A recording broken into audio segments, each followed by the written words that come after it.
This program features live coverage of an African safari and may include animal kills and carcasses. Viewer discretion is advised. What a way to start the morning. Not 1, 2, but 3 leopards up in a tree.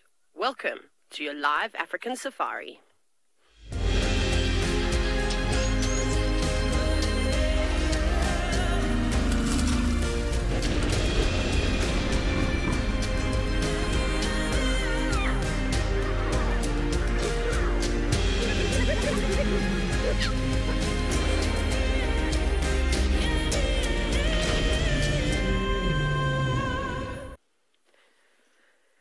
Good morning. Oh, wow, that's a great start. Wow, let me try that again. Good morning, everybody, and welcome to the Sunrise Safari, where the sun has not risen yet, but we are sitting with a pixie pan female up in a knobthorn tree that is a little bit nervous because, well, we'll show you in a minute. Let me introduce myself. My name is Taylor McCurdy, and on camera with me today is Gert. And remember, for the first 45 minutes of this drive, we're dedicating it to all the children across the globe. So please send your questions through, kidssquestions@wildearth.tv. And for the rest of you, hashtag WildEarth, you know the drill, and we'll get to them a little bit later. But if you look just up at the top of the tree, there is a little cub standing up in a marula.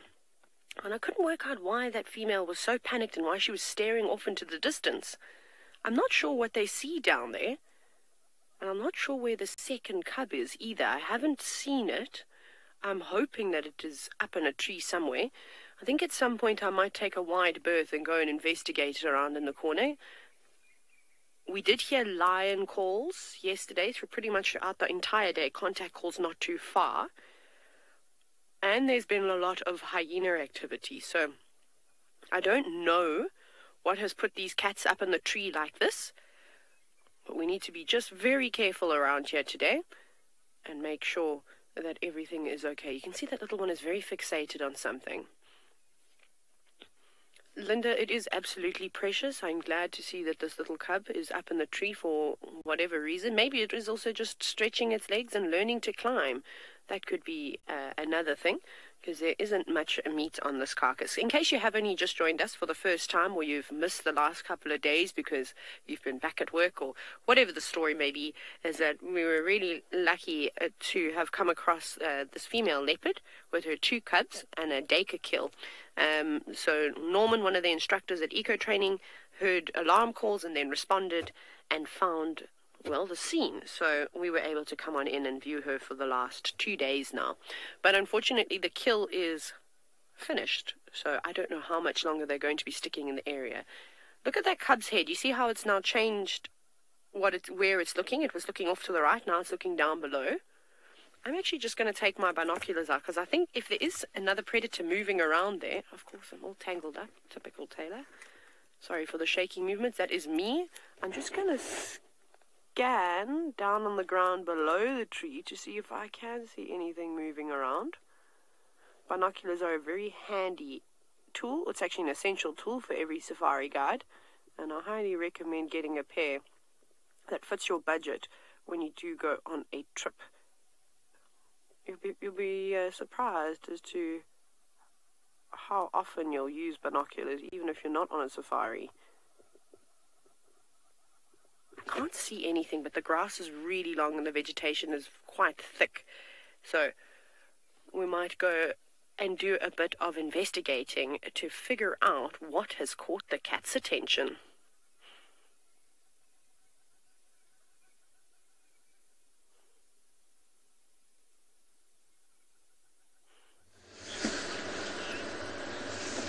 Good morning, good morning. Welcome to Tswalu Game Reserve. It's very, very chilly this morning. We're all wrapped up, but my name is Lauren and I do have Davy on camera. He's semi-wrapped up. His thumbs are still sticking out of the gloves, but Mowati was seen not so long ago on the dam cam, so we did a bit of a race around to try and find this male leopard who seemingly does not want to be found, and no such luck. But we won't give up just yet. So of course I'm sure you've already been told, but please do send in your lovely comments and questions to us. Keep us going on this very, very chilly morning. Hopefully we'll have lots of activity today. We could hear hyenas cackling, sounding a bit aggressive as well on quarantine. So I've done a big loop, and we're hoping to see if we could find out what they were also fighting over. Even within a clan of hyenas, you will find that the adults will fight, even when they're clanmates, over food, just like lions, and I guess just like leopards. When it comes to food, there's no forgiveness. Okay, now I need to decide which way to go. This is what I find the toughest decision in the morning out here. If you're not on tracks, you've got to make decisions. Oh, Debbie, thank you. You think I can find Mowati? I'd love to. What is going against me is the sun's now up. He seems to be relaxed at night. Of course, leopards are nocturnal. Let's just check this pan, see if anybody's down here. So they feel comfortable at night time. They have evolved to be specialized hunters of the night. And during the day, it seems to be really difficult to spend time with Mowati. When he was mating, it was a little bit easier because, of course, he was very distracted by a lady in estrus and another male. Now, Chela Pan is still got a lot of water in it. A lot of the smaller pans have completely dried up because it's winter. But this pan has still got quite a lot of water. And, of course, the resident lapwing. If you come to a water body out here and there's not a blacksmith lapwing, then something's wrong.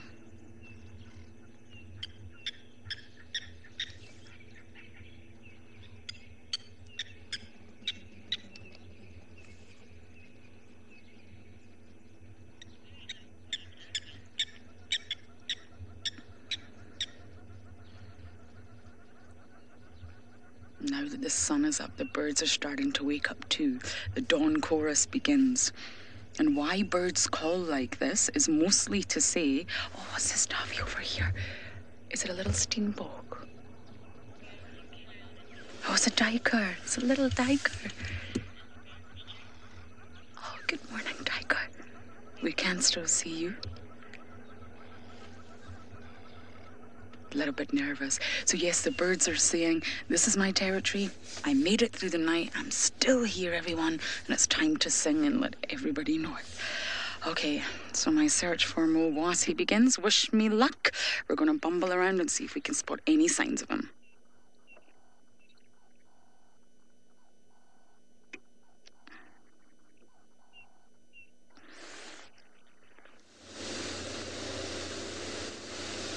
Good morning and welcome to this part of the Sunrise Safari. My name is James Hendry. And it is lovely to be with you today. We have got Bokomoso BK Uhuru on camera. Where are your gloves, BK? He doesn't have any gloves, which means by the end of today, his hands will be frozen. I'm not giving him mine. I hope you're all very well. Our immediate plan is to try and find the hyenas and leopards that were around this clearing outside our camp sometime during the course of this morning. We found tracks of both species. So far on the animal front, however, all I have seen is a rattling testicular and one very scared woodpecker, which flew away. Otherwise, I'd have shown it to you. Please talk to us, of course. I think everyone's told you how to do that. I shan't repeat all of the question thingies I'm supposed to. Well, supposed to. I'm not doing anything wrong. Let's stop talking about that. It's about, I'd say, 8 degrees Celsius or so. It's not particularly cold. Maybe 10 degrees, actually. It was definitely colder 2 days ago. But I am hoping that something's going to pitch up here on the eastern end of our clearings. We can have a quick look at the beautiful peachening sky, I'd say it was. Ah, good. Now, one of the things that we heard earlier this morning was a hyena, and Lauren has turned up with one.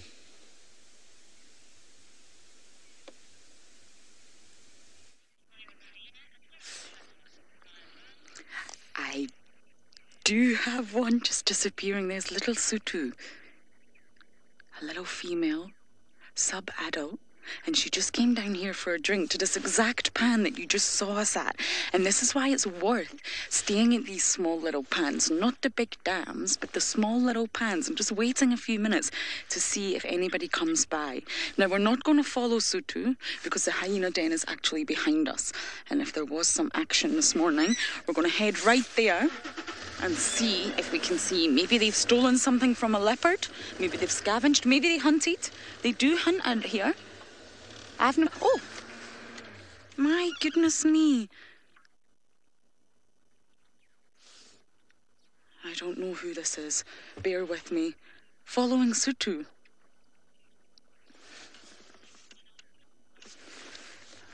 What are these hyenas up to? You see? This one's following the scent of Sutu. Hyenas are incredible when it comes to using their noses. Really, really incredible. Now I've got another decision to make. Den or follow? Let's try and follow Davy. Hold on tight.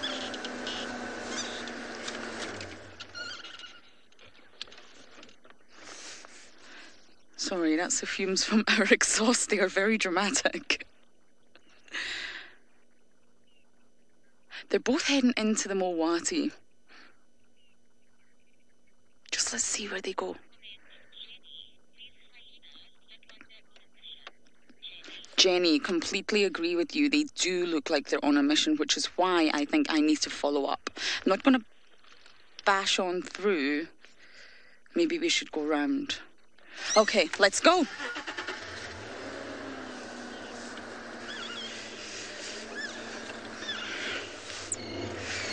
Okay, I'm going to race round and see what these hyenas are up to.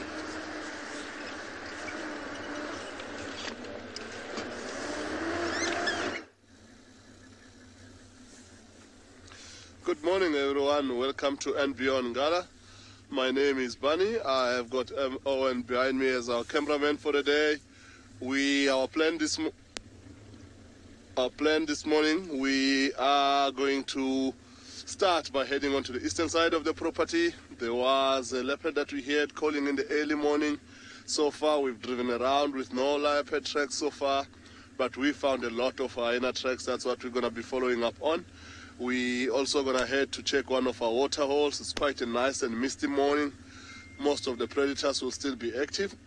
Hopefully we will catch up with this leopard while he's still on the move and trying to mark his territory as he was here calling this morning.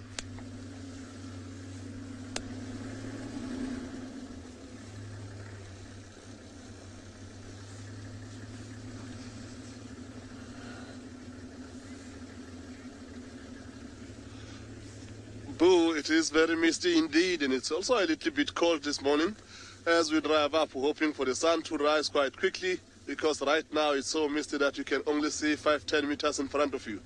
So for all we know, we might have driven past this leopard, maybe 20-30 meters into the bush, and so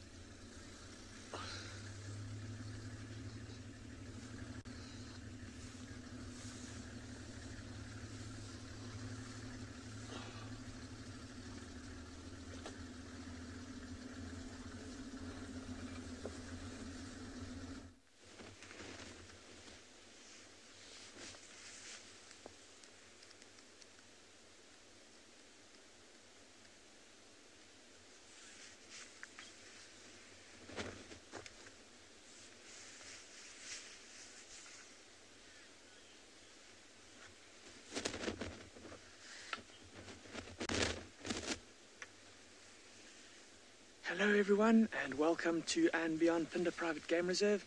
My name is Damon and this morning behind camera we've got Marcel. And we've come out this morning into quite a chilly open plain down here in the far south of the reserve. We've come out here in search of the two dominant male cheetah of this part of And Beyond Phinda, and we've just come across this sleeping African white-backed vulture perched up on, looks like a little marula tree.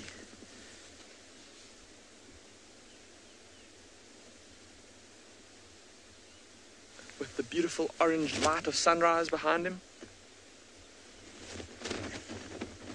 Oh, it's just lifted its head. having a look around. And that little tree that he's on, although it's not very big, it affords him a pretty good view of the surrounding hills and plains. And so he'll be able to, even just from his little perch here, he'll be able to use that fantastic eyesight of his to spot any signs of potential food. Of course, during the night, it was a pretty dark night last night, not too much light coming from the moon, just light from the stars. Oh, look, stretching his wings. And so during the night, predators like lions may have used the cover of darkness to hunt, and there might be a carcass lying around here for this vulture to go and feed on a little bit later, once it's sufficiently warm, or once there's sufficient wind or thermals for him to actually fly properly. Being such a big bird with such a big wingspan, it's a massive use of their energy to flap. And that's why vultures will normally wait until either there's oh, no, he's decided he's going to go for it. There he goes. Never mind. He's decided that he's not going to wait for any thermals, and he's going to go and look for some potential food.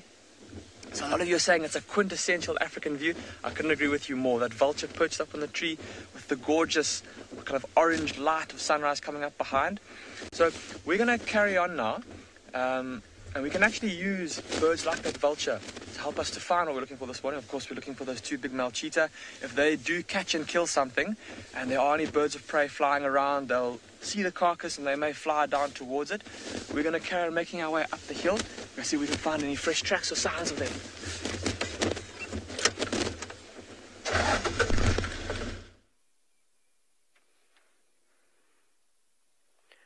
Well, I hope that vulture does lead you to where you need to find the cheetah. It seems as though we might have a cat today. The weekend has come early, but we're still sitting here with a pixie pan female who's up in the tree and looking a lot more relaxed. So we did take a little bit of a drive around, just to the other side of this knobthorn, really, and I can't see what the two cats that we have eyes on are looking at. I haven't got a clue if there's something laying in the grass or what is down below, but you can still see the cub. We've got a little glimpse of it. I'm still very focused in the grass, and Mama's focused on this cub. Now, I'm sure you're all probably a little bit on the worried side as to where the second cub is, but let's remember that when we first arrived at the scene, we didn't see two cubs. We only saw one, and we had absolutely no idea where the second cub was, or that it was even alive. So I'm sure it is just up in a tree somewhere. But we'll keep our eyes open, and I suppose we'll be listening out for any interesting sounds as well. See, he's still just looking down. So we didn't get too close to the tree. Like I said, the cubs, well, I have been saying, the cubs are very relaxed with the vehicles. They don't mind the cars at all, which is awesome. It's really, really nice to see. But I just think it's unusual that, you know, that they're both up in the tree like this and not wanting to really come down. It could have been that maybe lions even just walked through here. As obviously with the hyenas in the tree, Mama's just repositioning a little bit, and that light is so gorgeous, so we'll have a look at her. You know, even with the hyenas around, I know the cubs would get to a safe spot, but I don't think that they would look so panicked like this. Very interesting. You see, she's not even looking at us now. She's not bothered by us at all. It always amazes me as to how protective female animals are over their youngsters. Mayo, it's quite possible that something happened after we left. I mean, we left the sighting, just after 4:30, somewhere around there between 4:30 and 5 p.m. So it's very easy that something could have happened. The hyenas knew that she was here the whole time with a kill, so they would have just been, you know, laying off somewhere, and I definitely think that they would have come in and investigated around the tree last night. There was lots of hyena activity on the roads leading up to the off-road track that we've made to get into this tree. So, you know, your guess honestly is as good as mine. Maybe another leopard came through. honestly, there's so many variables out here, and this is a high density predator area that we have here at Pridelands in Tswalu Game Reserve. So there are lots of lions, there are lots of leopards. I know we haven't been seeing them, but we're going to start seeing them as we figure out their routes and their pathways. And there's definitely an enormous presence of hyena, as we've seen at the Pridelands den. You've seen all the cubs. I've said to you there's at least 9 cubs of varying ages, and then we've seen 12 adults, so there could still be more members that we haven't seen just yet. So it's very, it is very exciting, and I think must be quite stressful for this leopard. Maybe why she has been so secretive is because those cubs are young and they really are vulnerable. Especially when you live around Leopard Dam. We're not far from Leopard Dam. We're a few hundred meters as the crow flies. Maybe like 200 or 300 meters if you go straight through the bush. And it's one of the most prominent water holes here. So it's only going to get busier and busier. There's going to be more traffic. So we'll keep you posted. Definitely not going to go anywhere. I think this is where we're going to sit for the rest of the morning to see what other action develops.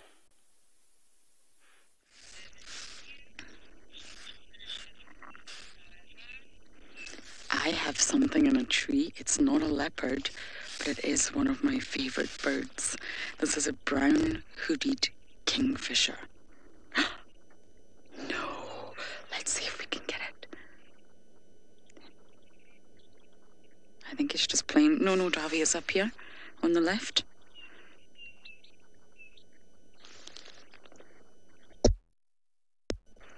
No, you're a different bird. No, where did the kingfisher go? There's too many birds around here. Okay, hold on. Let me find this. Oh, maybe it's back down here.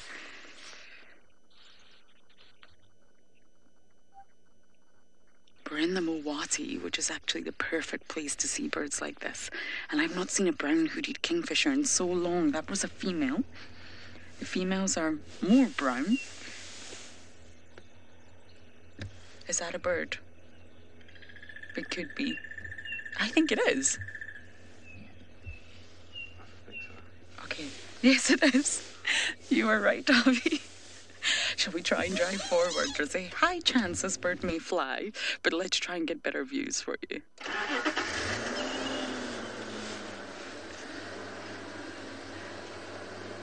Yeah. And it's off. Is this the kingfisher? Let's hope so. Yes. There we go. A female brown hooded. Now, the reason I know it's a female is because she is a lot more brown, and the males tend to have black at the top of their wing, almost like black shoulders. And that's how you can tell the difference between male and female.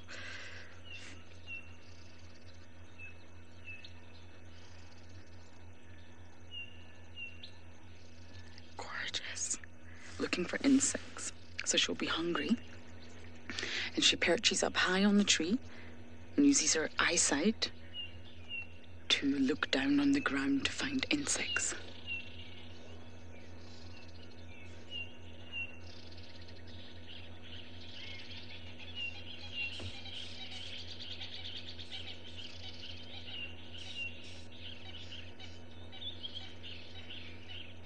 It's actually not just entirely insects that she eats. She will also eat small little geckos, small little lizards, not big ones, but small ones that are scuttling around. Small snakes, can you believe it? If you look at the size of her beak, oh, she's spotted something. She's hungry.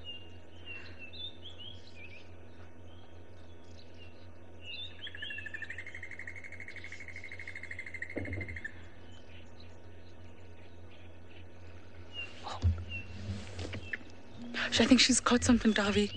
I think she caught her breakfast. She has, look, she's got it. I have no idea what that is. There's grass there too, but I think there's an insect. She's trying to shake off the grass. Yes. Is it a grasshopper?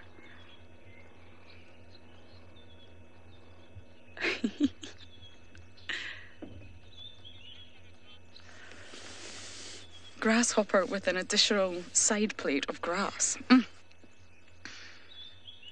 That was so cool. She just got her breakfast. Oh, and down it goes. Ouchie.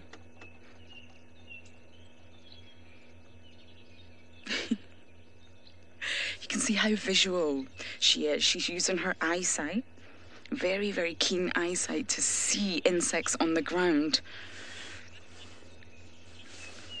Indigo girl, she's whacking it. I love that expression. Whacking it to get rid of the grass, get rid of any sort of mud or sediment that's attached.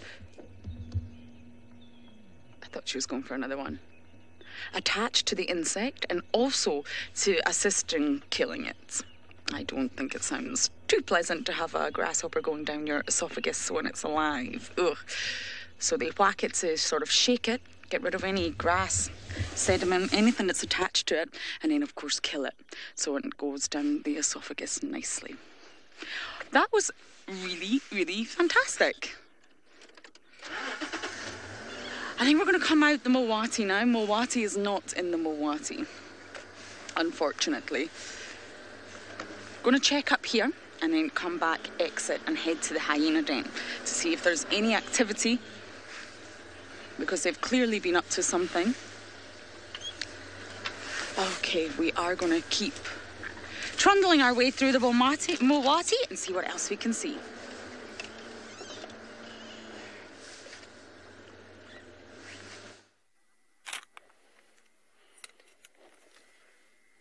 So she's just climbing down the tree. She's taken her kill with her. Where are you going, girl? She did that quite abruptly. She was fine. She was just sitting there, watching in the distance, and then it's like she just said, right, we got to move this kill. There isn't really anything left, but you can see she's running away with it now. I wonder where she's going to drag it to. So just let her carry on and do her thing, and then we might follow her once we figure out what she's doing. Still haven't worked out what's on the ground, but obviously she feels safe enough to come back down again, and it's fairly easy for her to drag that duiker carcass. I mean, there's just some skin left and a little bit of meat maybe around the head and on the neck. Maybe she's going to put it out of sight and drag it down. Okay, I'm going to move for us, Gert. I think we'll follow her in a bit. She's actually just going to the thicket up ahead. The tree. So there's a little road that we're going to just take here. The little cub is now not looking down, but actually looking towards mom. I wonder if she found that having it out exposed like that was maybe just drawing too much attention. It was there for everybody to see. We know that predators have got particularly good eyesight. So we'll just follow this little open patch here. We might stop and have a look at the cub, because we'll have a nice clear view. We know where mom has gone. She's just gone into that thicket. So I think, Gert, if I go through this gap... Oh, there she is. I can see her. She's still dragging it. Where are you going? Cub's still looking over its shoulder. I'm just going to focus on driving here. I don't want to knock too many branches and make too much noise. We'll have a look. This is actually very nice. And I'm going to still scan to see what is down on the ground. And where is this other cub? Maybe this little leopard was freezing and just couldn't wait for the sun to rise and decided to pretend to be a bird and climb to the tops of the trees. Okay, that obviously is not what's happening. I also haven't heard any rustling in the grass either.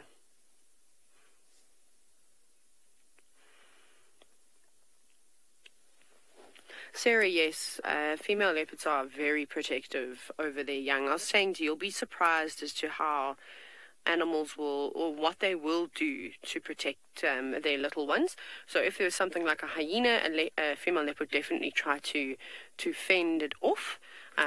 Maybe if something like lions, she has to weigh up the stakes. Does she put her own life on the line? Does she try? Or, does she run the risk of being killed herself. So, I think every situation is different. You can see the cub is now just looking to see if it can still see Mom. She just hasn't moved too far. She's just dragged the kill a little bit further away. Oh, now the little leopard looks like it wants to come down the tree. So she'll do what she can to protect her youngsters. But in the end, she might have to step away and go, it's not worth it. I can have another set of cubs. Which is obviously must be hugely devastating for the female to watch her youngsters be killed. And I've seen it before where a leopard had lost one of her cubs to baboons, where they killed one of the cubs, which was obviously quite traumatic. And you could see afterwards she was visibly distraught. She was growling quite a lot. She was snarling. She was territorial calling. She was just sawing all the time. So quite sad. And I know that Tandi in the Sabi Sands is a leopard, one of our favorite leopards that we get to see. Well, I don't get to see it so much anymore, but that you all get to see. And I think she's done it too, where something has happened to the cubs and you can just see how distraught she is afterwards. So it isn't a very nice experience. Another animal that's quite protective over their youngsters is warthogs. Goodness gracious, that is an animal you do not want to mess with when she's got piglets at her side. So the same thing goes for lionesses, will often put their life on the line. And I've told you the story of the Pride of Lions, the Ngati Pride, which is what the group that we see, how the two big males came in and they killed the lioness of the Ngati Pride. And the story goes that she was protecting her cubs, so she put her life on the line. And unfortunately, she came off second best. So, they really have to weigh up the pros and cons of every decision that they make. So I don't know where the second cub is. I don't think we should panic just yet. Again, it could just be somewhere, just hiding away. Maybe that's what this other little cub is looking at. Maybe it's just sitting in a smaller tree, and we just haven't seen it.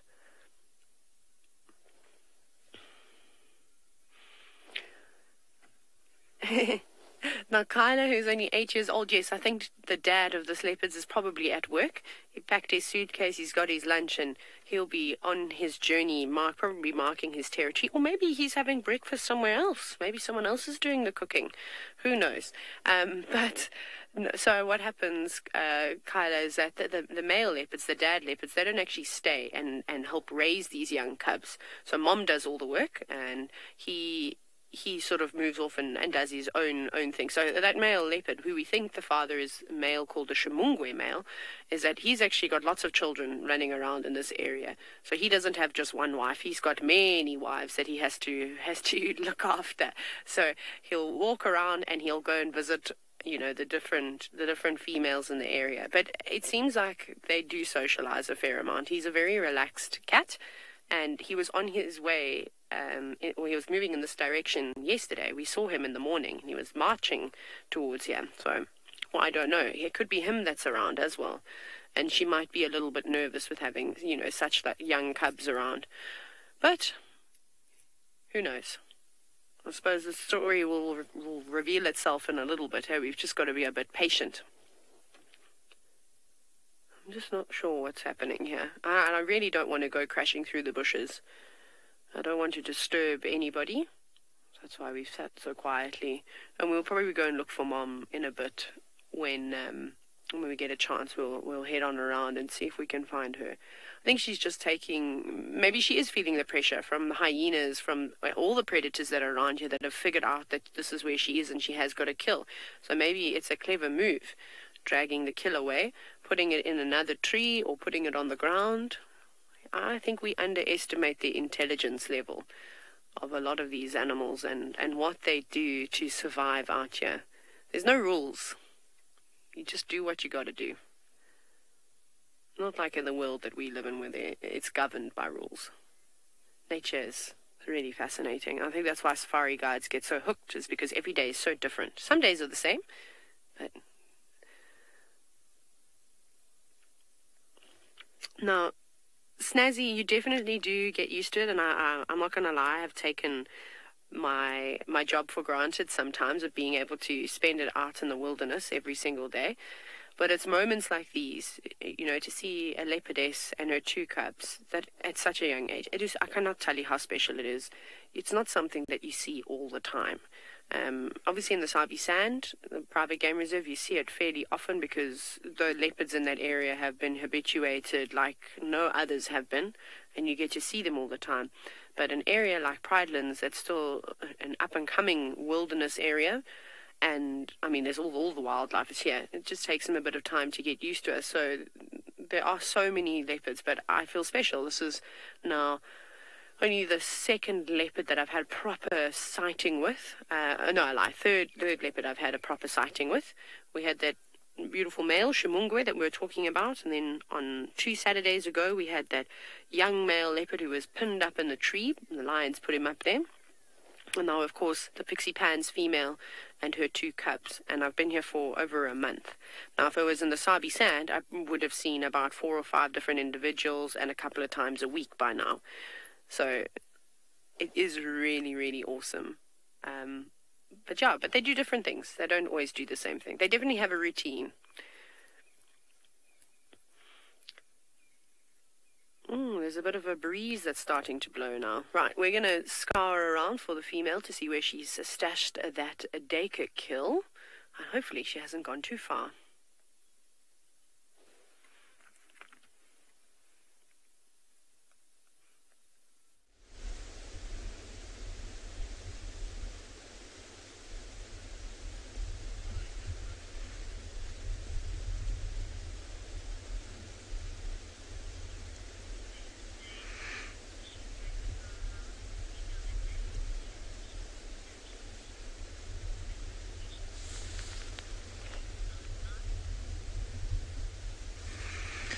Welcome back, everyone. We've come up to another high point in these plains to use our binoculars to scan, see if we can see any sign of these cheetah that we're searching for, or even just to see maybe some unusual behavior from some of the prey species that they'd be looking for. So either zebra staring at something, alarm calling, or impala alarm calling, or giraffe staring. And we haven't had any luck just yet. But what we have found, whilst driving around in these kind of open areas up on the tops of the hills where there's often little rocky outcrops, it's quite an interesting little tree. And this is obviously not a very big example, it looks more like a shrub, but this is called a weeping resin tree. And it's got quite a characteristic leaf, which I'll bring a little bit closer to show you. It's got lots of these little ribs. Look at that, quite distinctive looking. And then if you look on the underside, it's much paler on the underside, obviously with the leaf facing upwards towards sunlight. The green pigment of the plant being the chlorophyll that the plant uses for photosynthesis to help make its food. There's no need for it to produce that on the underside because that's never going to face the sunlight. But what's really cool about this is if you break off a leaf and you crush it up, oh, my fingers are so cold, and you smell it, it's got the most amazing fresh fragrance of a gin and tonic. It smells like tonic water with some lemon in it. And yeah, so very pleasant smelling. It also, although these leaves now during the winter time, it's not easy to see, but if you look carefully there, you can just start to see some sap that's starting to ooze out of the little stem from where I broke the leaf off. And that smells almost like camphor. And what the local people will use this for is that you can use it almost like a decongestant. So if you rub some on your chest, often in the winter time, wherever you are in the world, viruses go around, we get colds, we get flu. And so the sap from this rubbed on the chest is said to act as like a decongestant to help you breathe easier if you're not feeling so well. Hopefully we're not going to need to use any of that anytime soon, but we're going to carry on and head out into the plains and keep on checking, keep on looking for any tracks and signs of these cheetah, and hopefully we'll find lots more amazing things to show you as we go.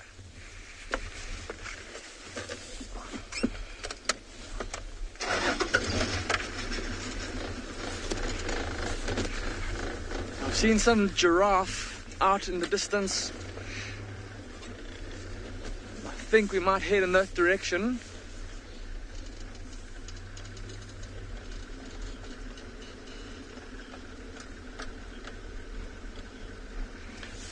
Miva, you're asking if we can eat the leaves. Miva, I have not come across any traditional uses that say that you can eat the leaves. As far as I know, the only use is that sap that you can rub on your chest. But I don't think, even though it smells nice, often out here in the bush, things that smell nice don't necessarily taste nice.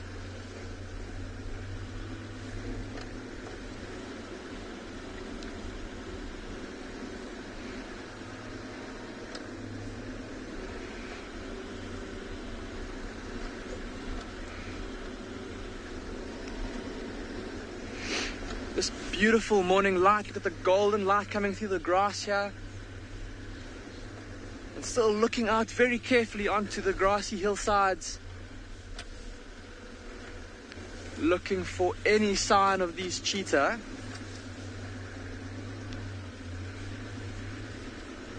And what we've been doing, stopping on the high points and then scanning, that's just what these cheetah would be doing if they were on the move, on the hunt.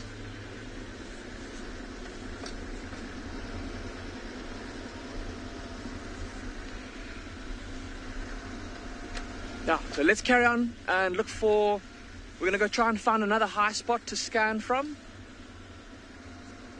And hopefully we'll have more awesome things to show you from there.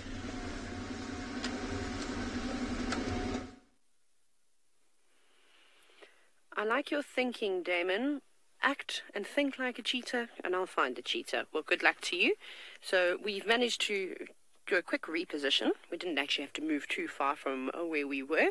And we've got the pixie pan female now lying up in the tall grass, feasting on the last of the duiker. This will be the end of it. You can see it looks like she's actually feeding around quite close to the head now. And that's when you know you're really at ends meet. There isn't much flesh that you'll find on the face of a duiker. They're very small, petite antelope. Maybe not petite. Steenbok are petite. Duiker are a little bit more on the heavy set side of things. So I suppose a more substantial meal than a little steenbok. But these antelope, I think, are the ones that fall victim to leopards a fair amount at this time of the year. They're so exposed as the vegetation starts to fade to brown and it gets shorter and shorter, and there really isn't anything for them to hide underneath. It's like in summer, you hardly see those two antelope species because the grass is so tall, it's green, the trees are lush and filled with leaves, and you can't really see them. So now we just watch him munch away. Still looking around every now and then. Got to be cautious. You can't be too relaxed out here. Can't be blasé like the elephants and, just have siestas all over, especially when there's young cubs and a meal at stake.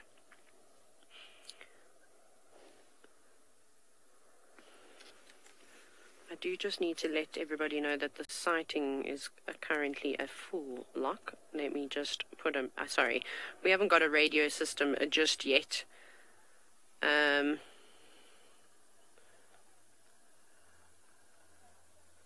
Sorry, let me just do that.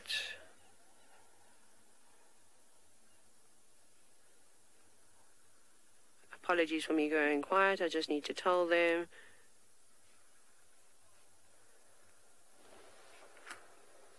Okay, maybe they're just bypassing, I hope. But unfortunately, there's already two vehicles here.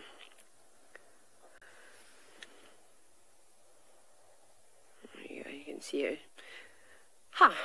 Young lass. Enjoying that meal. She did have a big belly. I'm sure you saw when she came down the tree.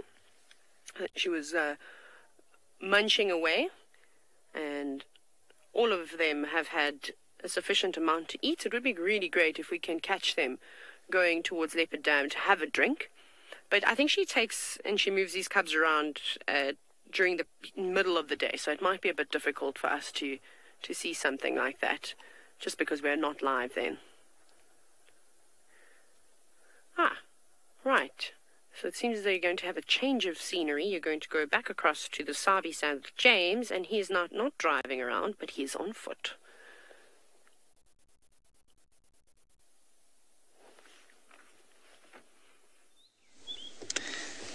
Hello. We have come to do a flower segment here. A flower that we recently learned had been renamed, courtesy of our great internet botanist, Judy H. And this is Polydora poskina. Polydora poskina. Now, it is appropriate at this juncture, as we examine Polydora for signs of other kinds of life, for me to mention that it is the birthday of a very famous South African treasure called Keith Kirsten today. And Keith, I hope, is watching it. He's 70 years old today. Sorry about that, Keith. And he is a master of gardens and flowers in South Africa and probably worldwide. So happy birthday, Keith. Now, Polydora poskina is normally purple when it has not gone to seed, but this one has gone to seed, and it has sent its seeds out on the wind. And I always find at this time of the year that I feel nostalgic, I suppose, thinking of all that this flower has given, or this plant has given, because it is now dead. It is an annual plant, and it is going to wither away and be no more, but its seeds, and therefore its genetic legacy, will live on in the seeds. And we were discussing yesterday animals that have a really rough time during the course of the winter. And I said, you know, there are quite a few animals that just actually don't make it through the winter. They survive as eggs, or sometimes as midlife forms. So something like a dung beetle will survive perhaps as a grub, but not as an adult. And there are many, many plants that survive tough times by just either being dormant or by dying and surviving through their offspring. And so Polydora poskina is one of those things. And that is all I have to say about Polydora poskina. We have come on to the eastern boundary of Djuma now. I was hoping to find some sign of Tundi the leopardess. As yet I have not done so, but we'll drive to the bottom and come up and do another loop around here and see what else there might be. There was some very relaxed looking impala, so nothing really in the offing at the moment. Also there's tracks of a herd of buffalo, so maybe we'll bump into them too. Right, like I said, it's a relatively warm morning. That's not to say that my chicken legs won't get slightly chilly, so I'll put my blankie back on and we'll continue. Not a lot of flowers at the moment. It does. Linda, you say the plant sounds like a Harry Potter skull or story. Yeah, no, it does. I think it's a really nice name. It used to be known as Vernonia. And then Judy H. discovered that it had changed, and it is now Polydora poskina. Let's just stop here, BK. There's some whoop whoop sitting on the top of that tree, having a fight. Or a play. If I could fly, I'd definitely play a lot. BK, we appear to be looking through a thick Scotch mist at this stage. BK? There we are. We're just wiping the lens, everybody. There it is. Now we have got hoopoes in glorious technicolor. Now, if you listen carefully,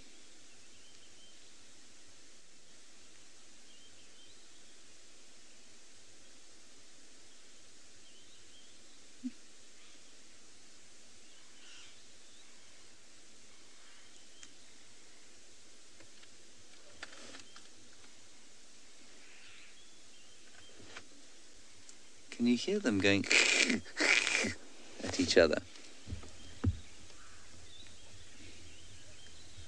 Huh. That was quite nice. Normally, of course, their call is that very distinctive onomatopoeic whoop whoop. Whoop whoop. Whoop whoop. But there they were having a fight, and so it was a sort of rasping call, but a very gentle one.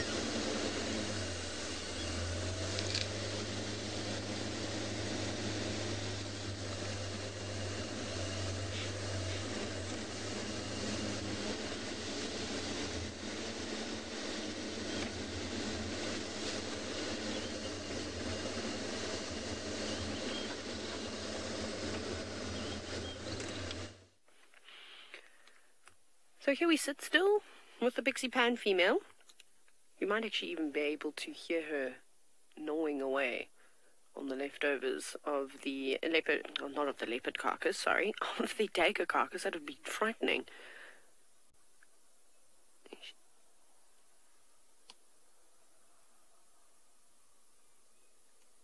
No, she's not crunching particularly loudly, I'm afraid. Sorry about that. I thought it was quite a nice sound. So she might be just trying to actually crunch through the skull and get to the brain, the eyes, I'm sure, all those delicious parts. I don't know what her favorite piece of a dacre is, but yesterday, like I was telling you about the habituation process and how important it is that we have vehicles around her so she gets used to them, but of course being respectful and giving her space and not being too intrusive. She did go on a bit of a wander about towards Leopard Dam, so we do know that she likes to move around during the middle of the day, which is really not uncommon. That's actually very typical of leopards to do that when they have got young cubs, is to move during the non-peak hours. You know, for other cats, when it's hot, when they're probably just resting up fast asleep, she'll feel a little bit safer to move them around. And it sounded like, from what I could gather from the updates that we were getting, that she even tried to catch an impala ram at some point. So around Leopard Dam during the middle of the day, lots of zebra, lots of impala, often buffalo just wallowing about. And even though she did have a kill, she was quite happy to try and catch something else, but wasn't successful. Which is a pity, because it would have been great if she caught another impala, stashed it up in a tree. It would just mean that we'd have her for a few more days.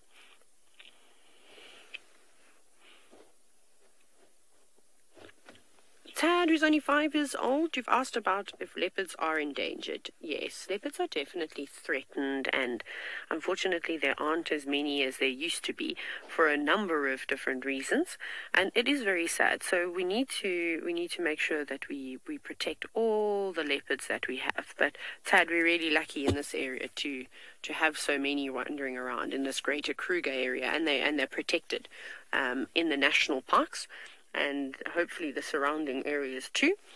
But yeah, all over the world, you know, you get different types of leopards. You get snow leopards. You obviously get you get a subspecies of leopard up in India and Sri Lanka. I could go on and list them all, but each one of them is a very, very special species and unique to the area that they're living in. And Tad, it's quite sad that people want to kill leopards because of their skins. All these animals that have got the beautiful prints on them, everybody wants them. So we need to just make sure. There's lots of fake types of leopard print and all the different types of animals that we can use instead. I think that their coats belong on them and not on anybody else. I just think it's amazing that I get to sit here and have a leopard 20, 30 meters away from us, just quite happily feeding in the grass. That's pretty epic. Now, leopards are not my favorite of the cats. I'm quite biased when it comes to lions. I was hoping that they would be close by so that we could have a sighting of them too, but not today. Maybe they've just moved a little bit further north. They've been quiet. But I do appreciate seeing leopards and spending time with them, especially when there are young leopards around, because then they're very entertaining. Then they're, you know, quite playful. So at some point I will turn around and we'll go back to see what that cub is doing, if he or she is still up in the tree. I'm not sure which one it is, but we do know that there is one female cub.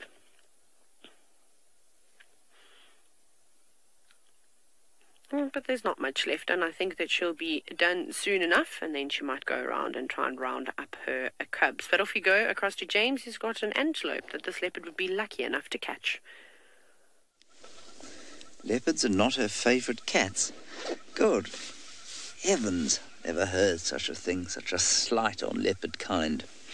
Right, we've got not a leopard here, but a waterbuck, and what he is doing is posing, backlit, his coat shining golden silver as the recently risen sun shines upon his long grey coat.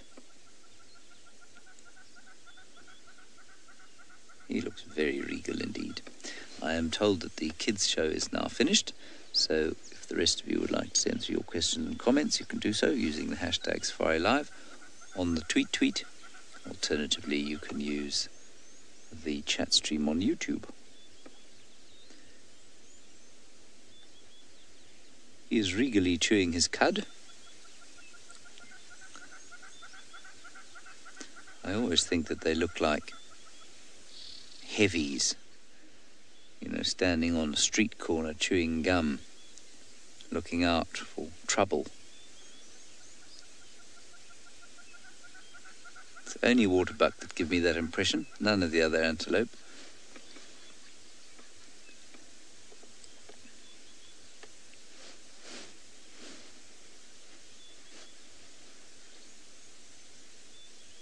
No, he looks quite surprised by something. What has he seen? Well, Anushka, it does look like he's up to no good. That's exactly what I was saying. He looks like he might be the head of a gang, or maybe the bouncer at a nightclub. Quite an effective bouncer, I think.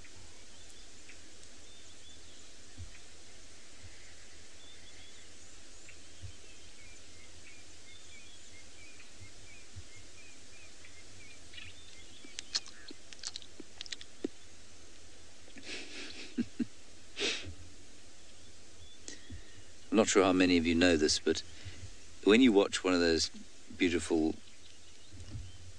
wildlife documentaries that the BBC makes, or Nat Geo, any number of others, most of the sound that you hear, most of the natural sounds, are not actually recorded in the field. They're added afterwards in post-production, and that's called Foley. That sound is known as Foley. And you can imagine trying to add Foley to this.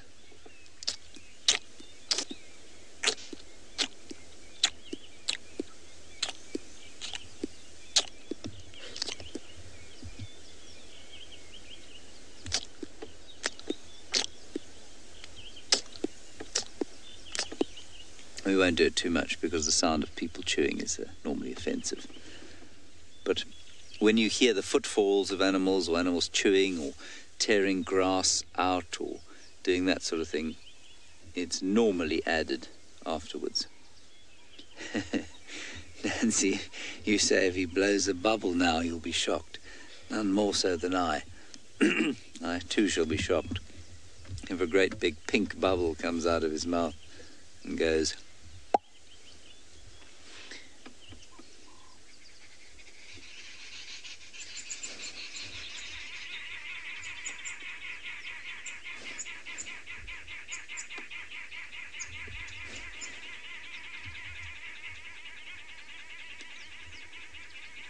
What you can hear there is the sound of the arrow-marked babbler. Well, a few arrow-marked babblers, and they are babbling at each other.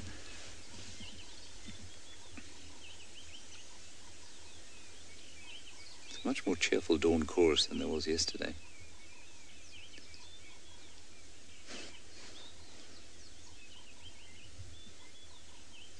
A couple of white-browed scrub robins, some waxbills.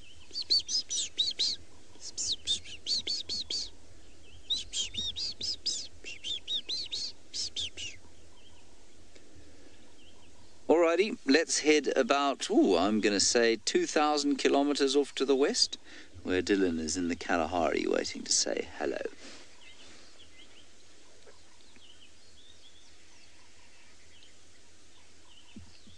Good morning, everyone. It's great to see you all again. Good having you with us.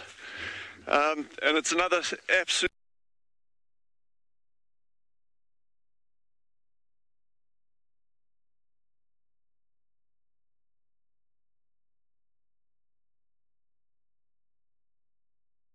hard graft. And my name's Dylan. I'm just out here to enjoy this as much as everyone else is. And it's just wonderful having you with. What we've done again this morning, and there's a very good reason for that, is we're just spending time with the meerkats.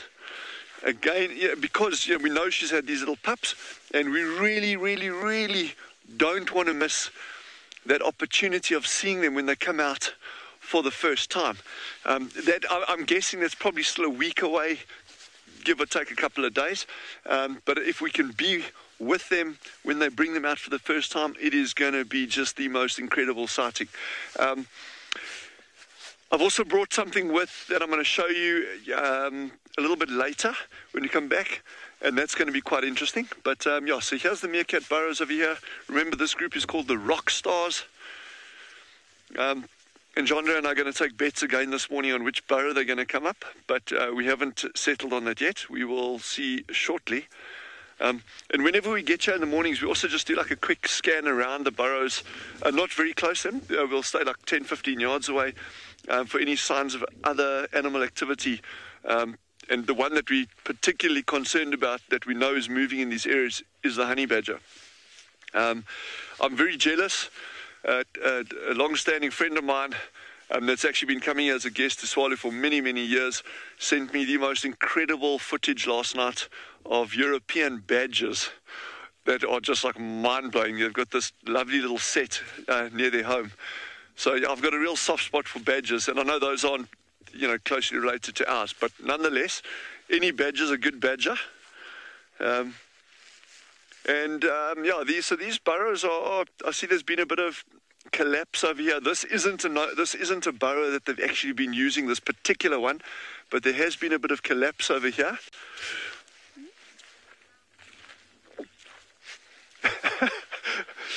You see, I love this. Ruby has just asked, can we show you armoured ground crickets again today? And I would be the happiest person on the planet if I can, and we will. Jandra is actually quite good at finding these things. I don't know if he's eating them out or something, but I will carry on trying to find one for you, and we will see if we can get one for you. Yeah, so in the meantime, enjoy your safari, and we'll see if we can find an armoured ground cricket.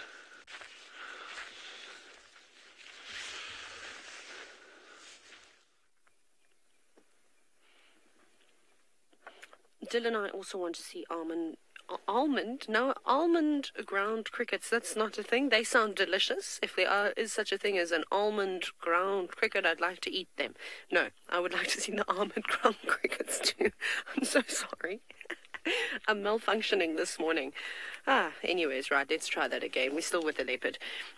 We switched positions. We turned the vehicle around so that if anything does exciting happen, like the other cub returns, then we'll be able to see Mum and the little ones.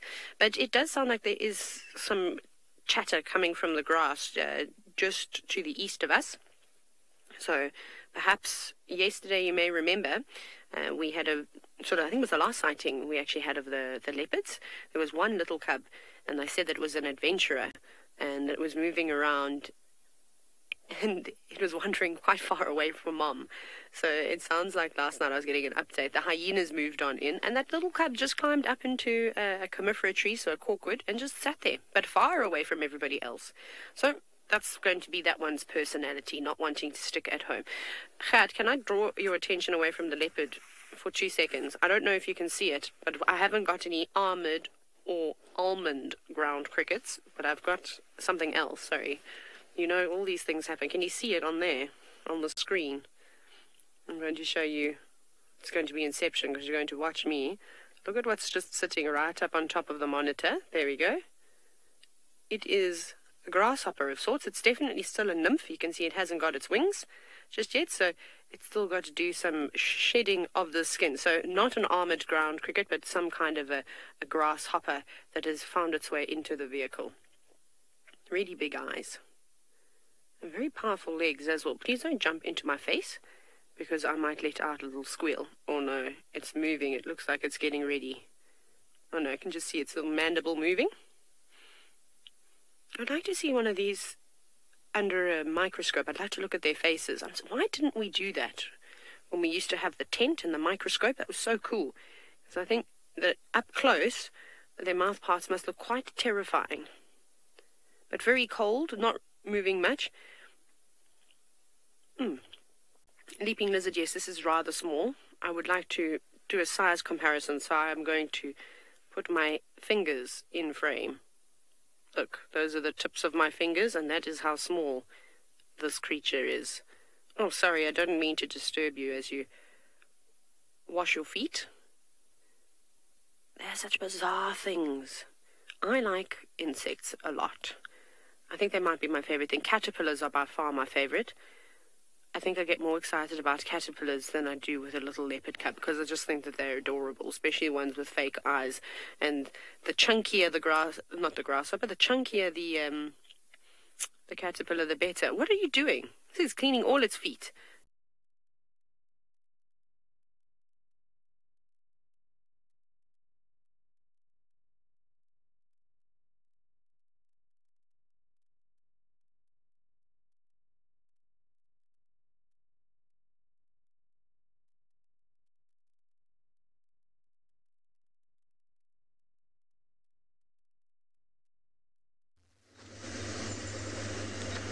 Sorry about that small technical train smash.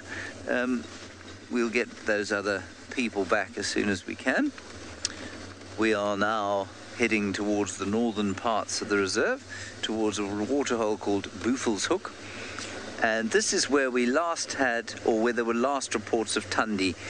A chap from Cheetah Plains followed her in here yesterday morning, just after we'd had her. Anyway, I haven't seen any tracks around, but we'll keep having a squiz.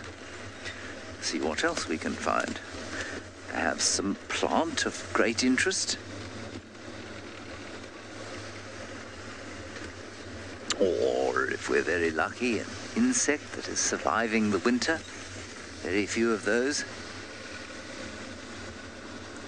I meant to ask, those of you who are living in North America, I believe this is a year in which those cicadas come out, the ones that spend 17 years under the ground. Is my A, belief correct, and B, has this event occurred? Because it's something I'd really love to see. So those of you who are in North America, as the summer takes hold, can you tell me if that has happened? They are probably my favourite insects, cicadas, because they remind me of summer. And who doesn't like summer?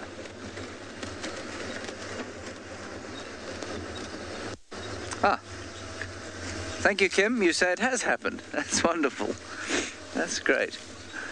Quite remarkable. For those of you who don't know, cicadas, some of them, most of them spend at least a year under the ground as instars. And others spend up to 17 years underground as instars before they become adults and come out. Linda Poehler, you're in Maine and you say they haven't come out just yet. So they haven't come out everywhere in the US. That's cool. Thank you, Linda. There has been a herd of buffalo knocking around here. Their dung is ubiquitous on this road. And it's always quite satisfying when the tyres hit a pile of dung. It's a very satisfying squelching sound. Try to avoid doing it in summer though, because there are many beetles and things in the dung. Let's see if we can investigate some. Shadow, I'm not going to repeat the profanity you expressed in your description of how loud the cicadas are at the moment. Yeah, they're not for everybody. Let's just make sure there isn't a buffalo around here. Right, here's a good patty. Let's see what's in it. I'm not going to use my fingers, if it's all the same to you. Now, in summer, you'd expect to find termites, flies, beetles,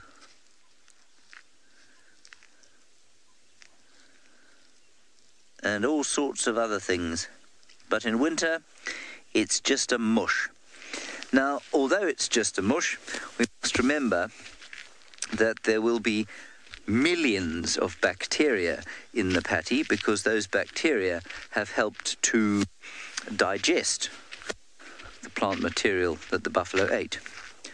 And so, although there's not a lot of animal life in it, in fact there's no animal life in that particular one, there are certainly bacteria living in it.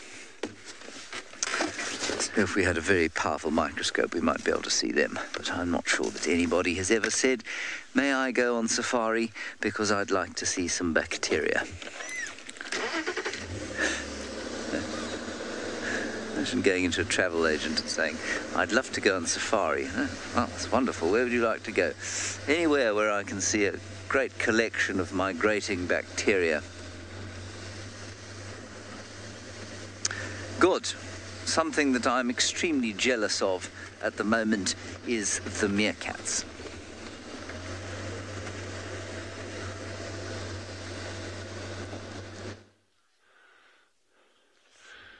So we have our first one up now. This is the little alpha. It's considerably cooler this morning than it was yesterday.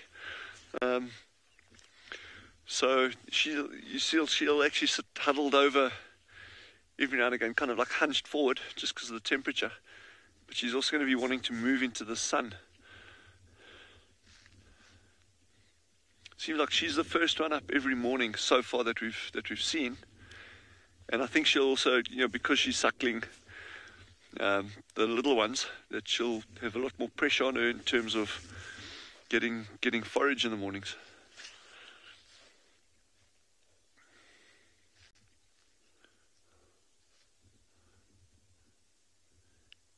Again, that constant vigilance, just looking around the entire time.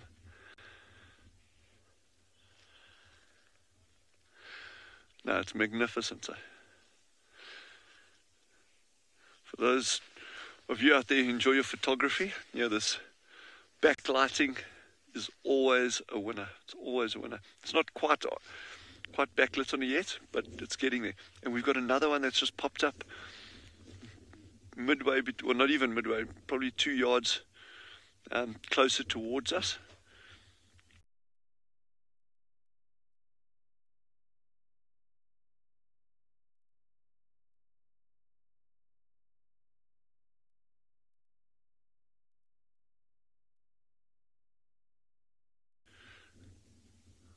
Lovely to see how dark their eyes are and how dark the fur around their eyes are. That little sengi that we saw yesterday, that it was just like such an amazing sighting for me. Wow. But if you go back and have a look at that footage, you'll notice, you'll notice the lovely white circle around that sengi's eyes. So those sengis are actually active by day and by night. So they're not just diurnal animals. They'll be out foraging at night as well for little insects and fallen fruits. So you probably find that white ring, apart from being a visual recognition to other sengis there, it probably helps with the night vision a little bit. Whereas these guys having this dark fur, it's almost like sunglasses.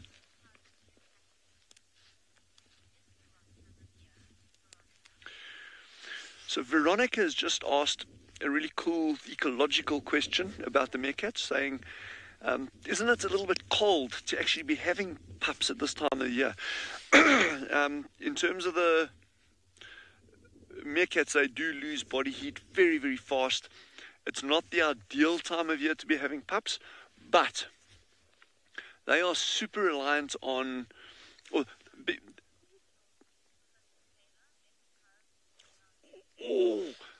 one of our other guys, colleagues, has got a super sighting. Head over there and we'll be right back here.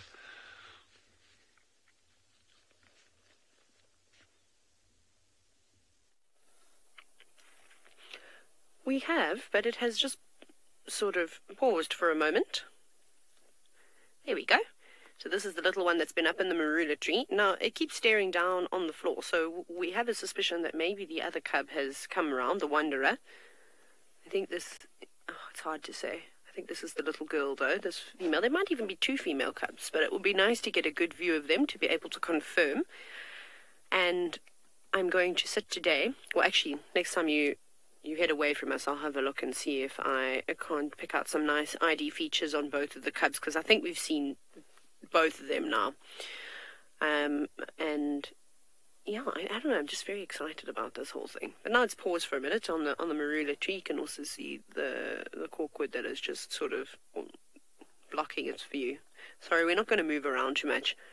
Not that the cubs mind us moving around. I just think it's a nice spot that we're in because we have a view of Mom eating, but she's hiding away now. And then, of course, this little cub.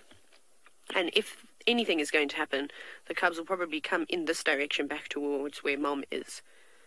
So I think this is a good spot. Not coming all the way down the tree, though. Quite happy to be up there.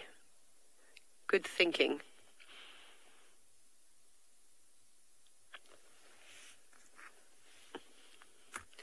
Yes, James, I will 100% give you the spot pattern of the pixie pan female, because I'm going to zoom into a picture right now and have a look.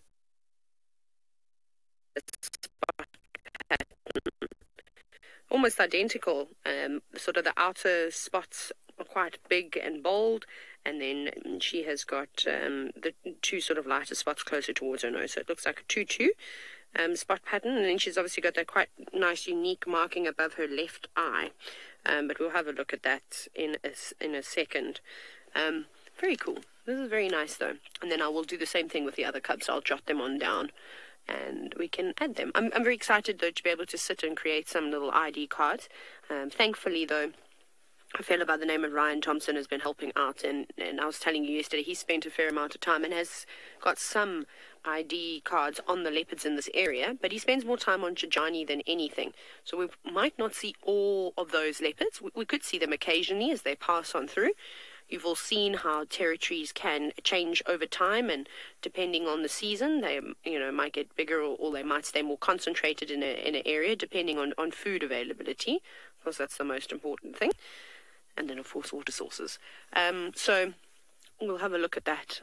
Something that is proving to be quite difficult, as I don't quite seem to have the knack for IDing hyenas like Jamie Patterson did. Some of you might remember her from a little while back. She was one of the Wild Earth presenters too, and she was particularly fond of hyenas and just had an incredible understanding for them, and then also an eye for them. So it's going to take me a bit of time to connect the dots with the hyenas and going over them.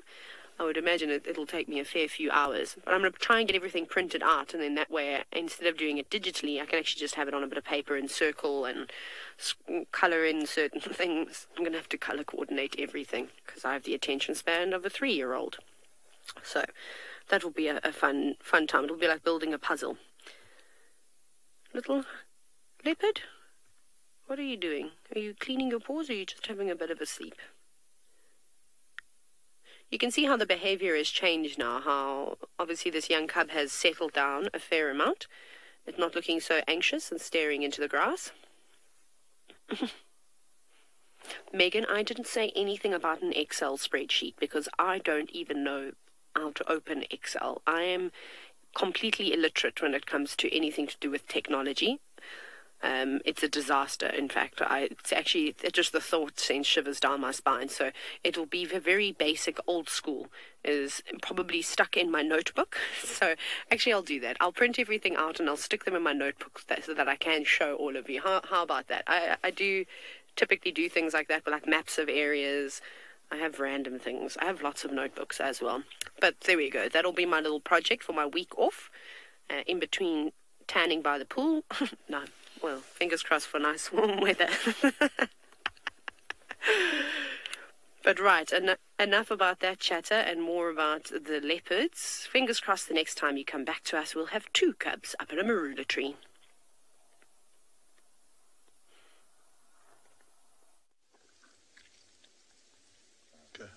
They all, if she doesn't stop, they're all gonna cross the road. Oh yeah.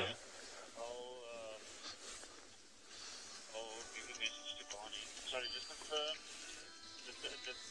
that you actually see the leopard north of Sable.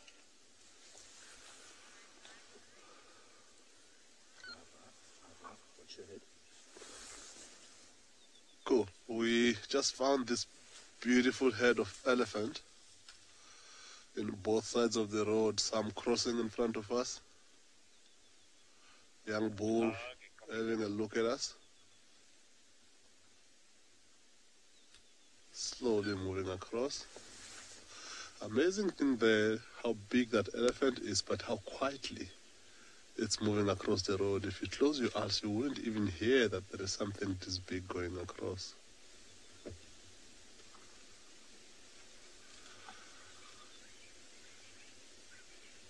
See the difference in ears now, because it's still early hours of the morning when it's very cool.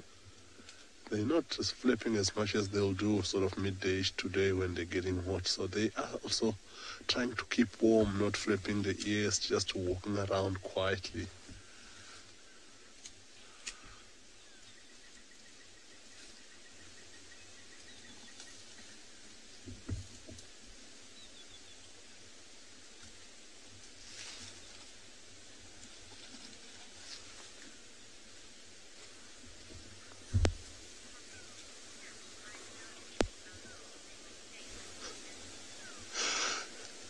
Heli bumps are quite a thing to see, and you can see how big that bump is. It's the type of picture you want and print and put behind your toilet door and say the end of Africa.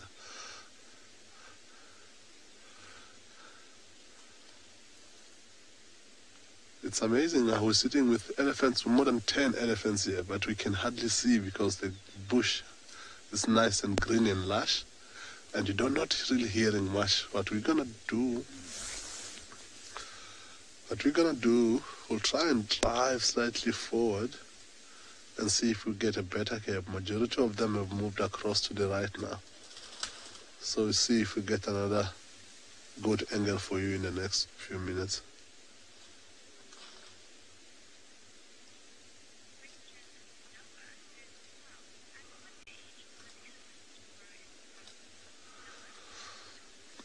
So now the elephant tusk starts showing anything from the age of 2.5 close to 3 years, but after that it doesn't have to go according to age. Looking at the size of the tusk, that is strictly genetic.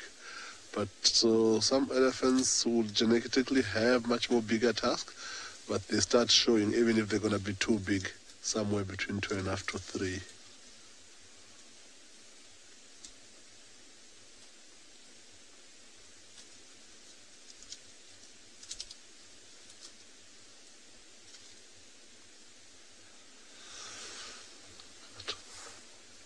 I'll try and reposition quickly.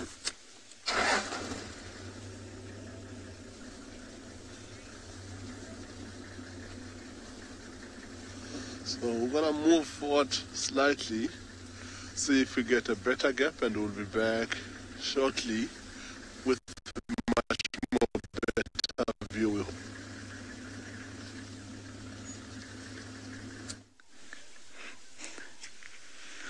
Yes, upper tree, inner tree, two quite interesting species. There is a ground hornbill, which is a distant cousin of the grey hornbill, which is in the tree to the right of the ground hornbill.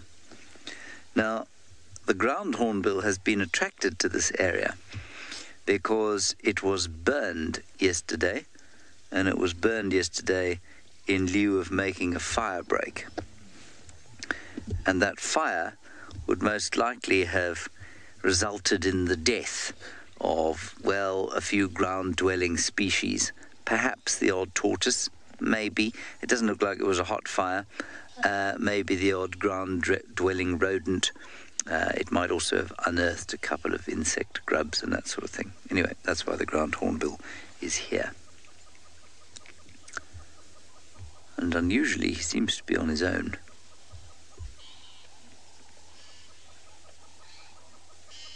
Cleaning and sharpening his beak.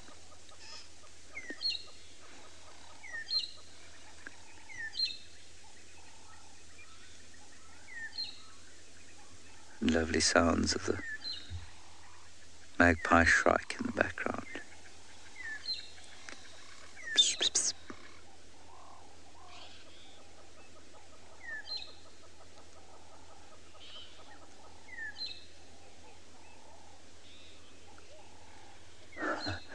Critter Freak, you say you love how huge these birds are. They are massive, aren't they? They're about the size of a turkey. A lot more fearsome than a turkey. There are another two BK that are just patrolling along the ground there, which is, of course, not surprising given their name. ground hornbills. Now let's see if we can find one catching something to eat.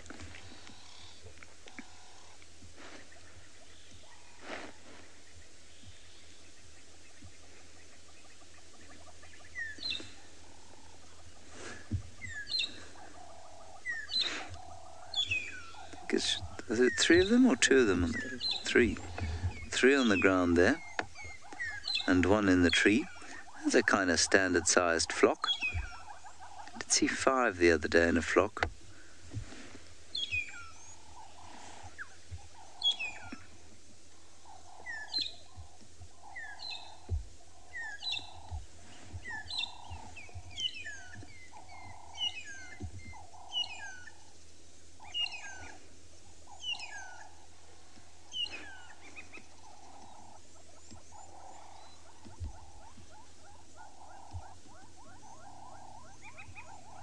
Such a lovely sound.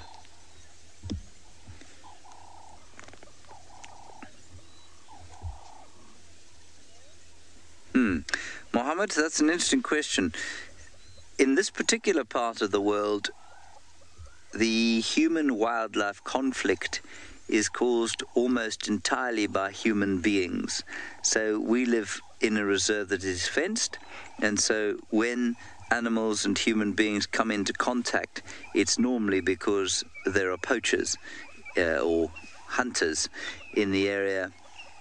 And birds like this are sometimes killed for traditional medicine, and they are an endangered species, but that's not why they're endangered. Well, it's contributed, but it's not the major reason. It's an indirect conflict that's resulted in these birds being endangered. They're endangered because they need massive tree holes to breed in, and outside of protected areas, big trees have been chopped down in most areas, and so it's very difficult for them to find nesting sites. You can hear a pearl-spotted owl there. And birds that do come into conflict with local people here are vultures, especially. Vultures are poached extensively for muti or for use. In other parts of Africa, Kenya is a great example. The Masai Mara National Reserve is a great example. You've got a situation where there is no fence, so the reserve bleeds into a buffer zone or into human communities, and there can be quite a lot of conflict, especially where crops are growing and where elephants exist and baboons exist in close proximity to human beings. Then you do have conflict, and that's where this human-wildlife conflict story is being told and is unfolding in many parts of Africa. And it's a very tricky one, because the people who are losing their crops to elephants are very poor. They're subsistence farmers. It's not like they're making a lot of money. And an elephant in a single night can wipe out a family's food source. And so with burgeoning populations in a lot of these areas, the human-wildlife conflict continues to be a major problem in a lot of protected areas. And then you get other situations, like a situation in the Masai Mara where there aren't a great number of pastoralists. People don't grow, at least there aren't a great number of agriculturalists. People don't grow a huge amount. It's mainly pastoralists tending cattle. And as long as there isn't competition for grazing for their cattle, humans and wildlife get on with each other perfectly acceptably. It's only when there's a drought and there's no grass that wildlife then comes into conflict with those human beings. So it's different everywhere.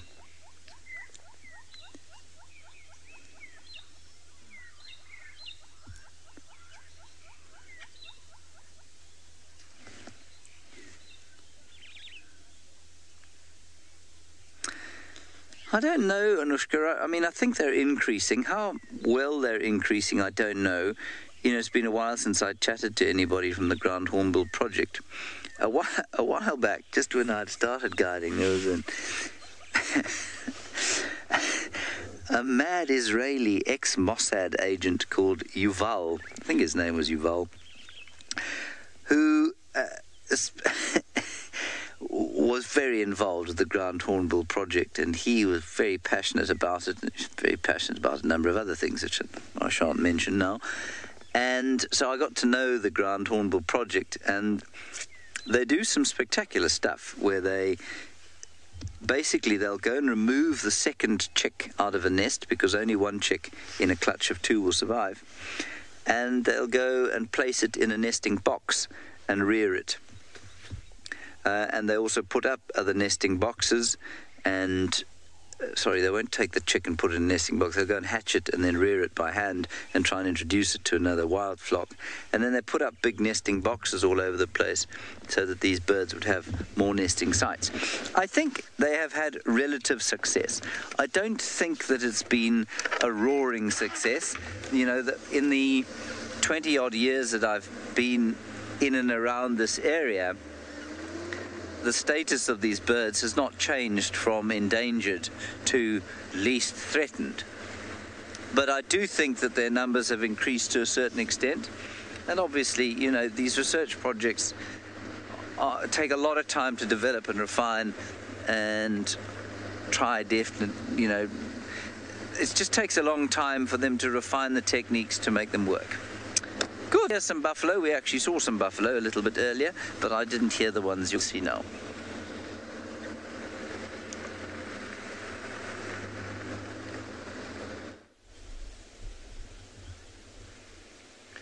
Yes, we do. We have a relatively small herd of buffalo that we found grazing up here on this hillside. And have a close look at their backs, everybody. Look at the fur. I think the ones that have got their backs or their sides of their body kind of standing in such a way that you can see their sides illuminated in the sunlight. Look at that hair and how it's all standing straight up on end. Now, I'm sure we've all felt that feeling of getting out of a hot shower into a cold room, and we've had that feeling of goosebumps, all of your hairs stand up on end. That's pretty much what's happening here. These buffalo, their hairs all standing up to help trap the air on this chilly morning, help to keep them nice and warm. And have a look at the ones on the left. It looks like some of them have started to feed, putting their heads down into the grass, gathering up what's left of the greenery. Coming into winter, well, the grass is drying up, and big animals like these buffalo, because of the way they digest food, being ruminants, and that whole process, while it's very advantageous in that they don't have to spend as much time eating because they're able to digest their food a bit more thoroughly, it does mean that they do need to make sure that all the grass that they eat is of the best quality possible. And so just looking around us here, looking at the different grass species, there's a lot of really nutritious, high quality grasses in this area, and that's precisely why these buffalo are here, to feed on all this lovely grass. There's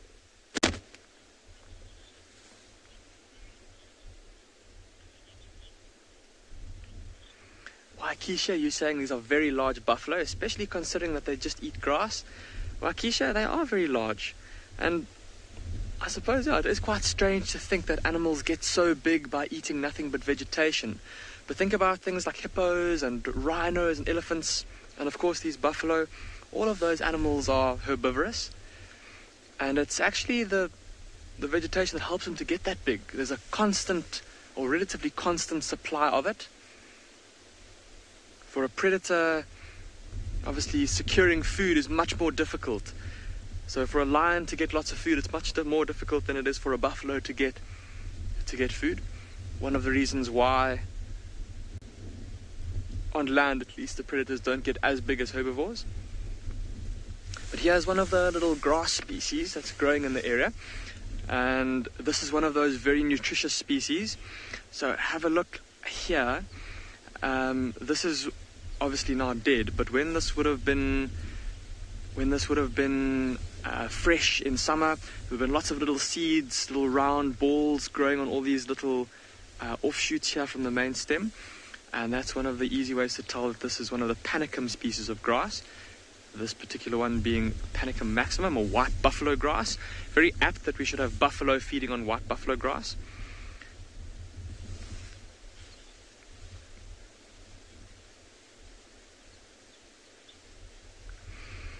We're going to watch these buffalo continue feeding for a bit longer, and we're going to keep scanning in our mission to find you these cheetah this morning.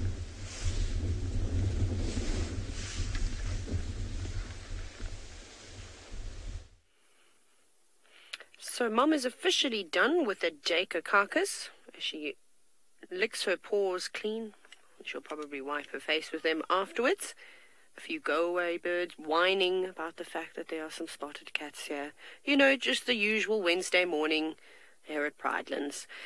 So our leopardess has been chuffing and calling for the cubs to come back. You can see her staring into the distance. And one of them had made its way down to the ground. You can hear her now. I'm going to sit quietly for a bit.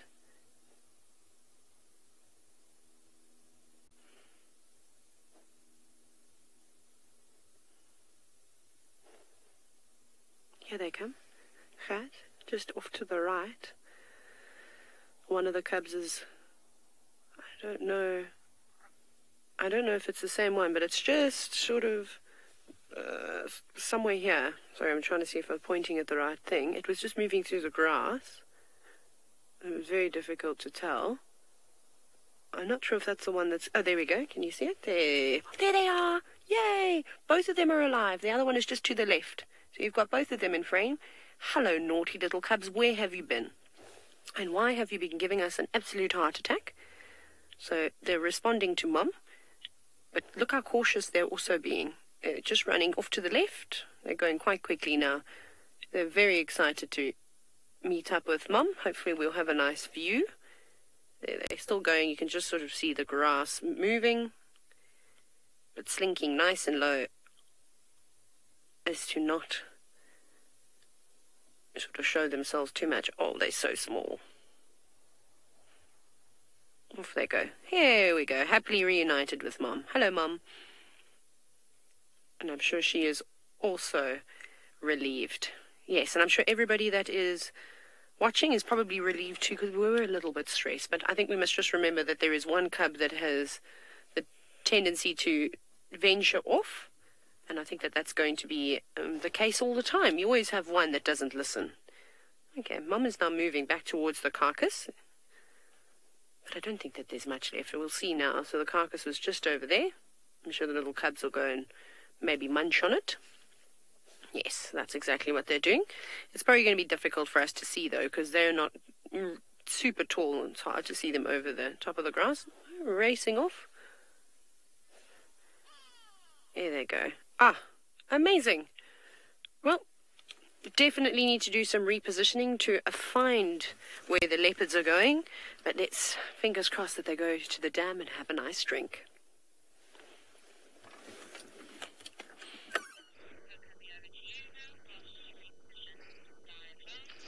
We've got a jackal, which is really, really exciting for this area in Djuma. Now, I can't see if it's a blackback or a side stripe from here. I'm a little bit blinded by the sun, but it's a canid.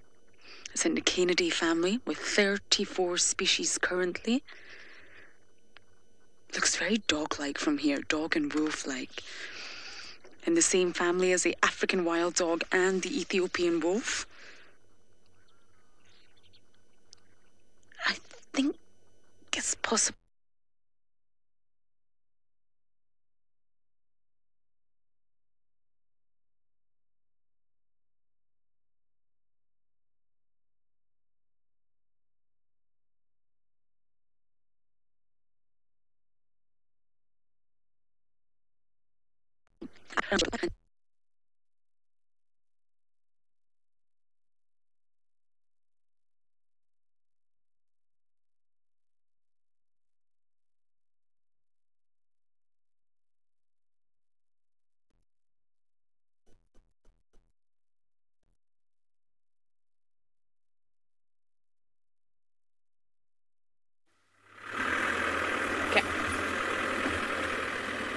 Sorry about that, everybody, but you're back with me, and we're about to see these leopards and the cubs out on the road.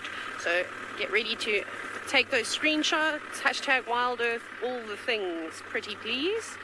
I'm so excited. I might not be able to resist taking one picture. Can you see her there, Kat? Seems as though there's an aircraft of some sort flying around as well. You might be able to hear some interesting noises. So if she does pop out onto the road, I'm 100% going to take 1 or 2 pictures so that I can use them for ID reference. So I'm apologizing. Sorry, not sorry. But it has to be done for science, is what I will be claiming this morning. But she's on her way to a nice open road, and we haven't had them out in the open just yet. Here's a little one, whining. It's a very high-pitched sound that they're making. It might be quite difficult to hear from this distance. Hello, little one, creeping out into the open. They're very sweet. So they might be a little bit older now that we get to see them on the ground. Maybe just over 4 months or so. Somewhere around there. I wanted to show you a picture, actually. But maybe I'll share it a little bit later. Of these two when they were very small. This was a picture taken at the end of April, and they were tiny. They were still very little, but I suppose they grow up so quickly. But we're not sure of an exact date of when they were born. Please come out onto the road, leopard. No, you're going opposite direction. Okay, I'm going to have to just reposition. I'm going to stick on the road, and we'll just try and get a view of her from sort of parallel. She's walking parallel with the road at the moment. So the ridge that she normally lives on is just behind us, not very far, again, a couple of 100 meters. Kat has given me the hand signal that says, oh, they're coming to the road, Kat. Oh no, the antenna. Please pop out, little leopards. There she comes. There she is. Okay, we're waiting for this moment now. Run across the open. And I'm probably going very out of focus. Last one, galloping. Off they go. It's now become a race. Okay, we're going to carry on. We're going to follow her. She's just taking shortcuts, but I just need to keep an eye on her. We're not going to go very fast. I'm actually still in low range in the vehicle. So when you go off-road, it's really good to just put the car into low range. So we're just going to cruise very slowly, as quietly as we can. The nice thing is that we're not going to be driving over any branches or making any cracking sounds. So they just went off here to the right. Okay. I'm going to try and get ahead of them and watch them bound towards us, but off you go across to Tswalu, where Dylan is baking in the sun, waiting for his meerkat friends. So, this is quite interesting, and just bear with me a little bit. We were talking about those elephant shoes that we saw yesterday, the bushveld elephant shoe. And remember, I made a reference to the ones you get down in that Pinda area called the four-toed elephant shoe, or sengis, as the kind of the biologists are referring to them now. The common name is a sengi. The reason is that shoes are strictly insectivorous. And so they kind of like moved away to say sengis because they're omnivorous. They'll eat plant matter as well. But my reference there about the four-toed elephant shoe, and this is where it gets interesting. They occur in that area, then up in Angola, and then they're actually the most widespread in Africa. But these ones down here are actually endangered, to the best of my knowledge. But what is amazing, there's actually petroglyphs in the Karoo that experts have said, well, these are probably elephant shoes, sengis, four-toed. And have a look at this. So this is a wonderful book called My Heart Stands in the Hill by Jeanette Deacon and Craig Foster. I'm not going to go into that a lot, but it's a great book, very, very interesting. But inside here, they've got these amazing images that resemble shrews. There's a picture of the shrew there, and there's a very, very close resemblance. Okay, now we can argue, and there's a lot of debate, well, maybe it's kind of like a morph between an elephant and a shrew kind of thing, and there's a lot of debate as to what it actually means, not just the animal. But when experts, this chap called Galen Rothbun, actually had a look at it, when he was shown these by Jeanette Deacon, he was absolutely amazed. And there's a lovely little article that he's written all about it, that, you know, it just, there's a brief reference to it in this book. The thing that that stood out for him immediately was these bristles on the tail. Now those bristles on the tail are diagnostic in many of the Sengi species. And there's some really, really good work that he's done on the purpose. In fact, from the 1960s, there's some good work that's been done on what is the purpose of these bristles on the tail. But in many of the species, they are very, very diagnostic. And when he saw this, he was actually straight away, that is exactly like a four-toed elephant shrew or Sengi, four-toed Sengi. So, this is just interesting. It's the only known example. If these are in fact Sengis, it's the only known example that we're aware of Sengis in rock art in Southern Africa, in fact, anywhere. But what is really amazing about this, and you can kind of get an idea of the landscape there, it's very, very arid, almost kind of what we're in here now, but a little bit even more arid. But these animals, these four-toed elephant Sengis, are really associated with dense woodland, forest areas in many places, so a lot higher rainfall. So what on earth were these engravings doing in the Karoo? That raises questions about had the climates changed? Did they actually occur there? Or possibly, maybe even more likely, that there was transfer of knowledge between these early people, these San, moving from wetter to these drier environments, whether it was actual physical movement or just knowledge transfer between different groups.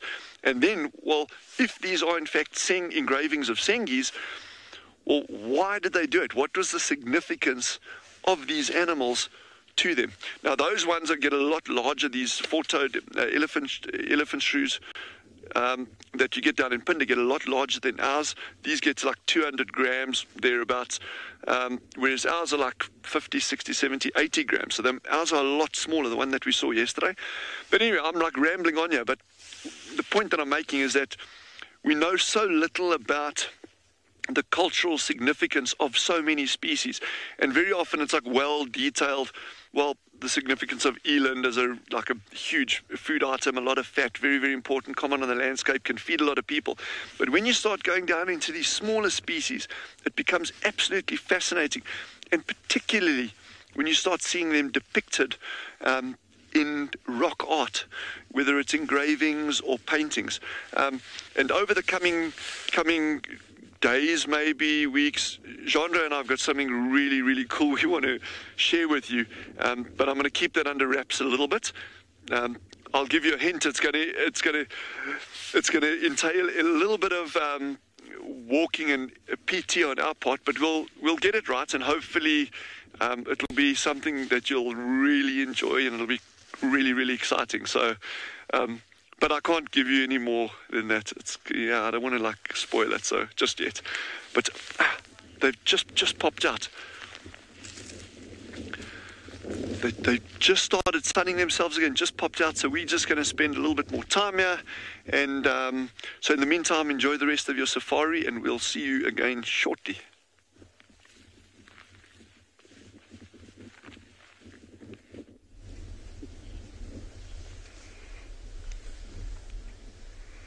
Well, welcome back.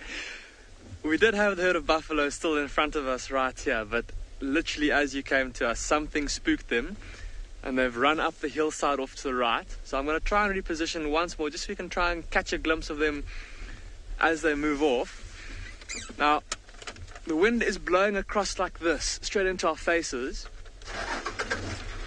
and that is the direction the buffalo have run off in.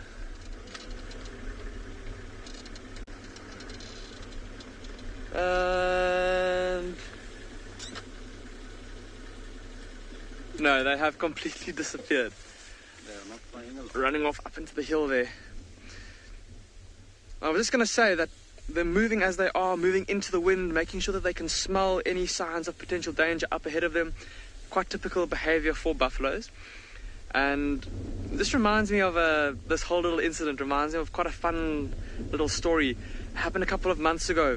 We were out looking for a cheetah out in the open plains not far from here, and we found a herd of buffalo, and we were sitting there watching the buffalo, and the guest on the vehicle asked, we're looking for this cheetah, any chance that the cheetah might come and try and hunt the buffalo? And we said, no. cheetah, being so small and lanky, definitely isn't big enough and strong enough to take on something as large as a buffalo. And the next second we turned around and there was a cheetah on the opposite side of the road busy stalking these buffalo. And we thought, no, like, you know, she's maybe just hiding down, trying to keep out of sight of them. And the next thing, she got up and ran at full speed into the herd of buffalo and went and tried to tackle one of the small calves. And the herd immediately got to its feet and panicked, and they started to mill around trying to get to this young female cheetah. And the mother of the calf came and chased the cheetah away, and the cheetah kind of cantered off. So yeah, often in the bush strange things like that happen. Animals don't read the books that we write about them. Unfortunately, those buffalo have now completely disappeared from view. But what a magnificent scene we have behind us off into the plains there. And that's part of the reason why we've stuck here. Just because we've been able to use our binoculars and scan those hillsides really thoroughly, looking for any sign of these cheetah that we're trying to catch up with this morning. And I think that with the sun now well and truly overhead, on this chilly morning, these cheetah that we're looking for are probably going to be lying in an open area. Like we said, we saw those buffalo and how those hairs were standing up on end. If they're feeling the cold, a much smaller animal like a cheetah is probably feeling the cold too. And one of these little open clearings will make for a lovely little sunbed just to warm up in the morning light.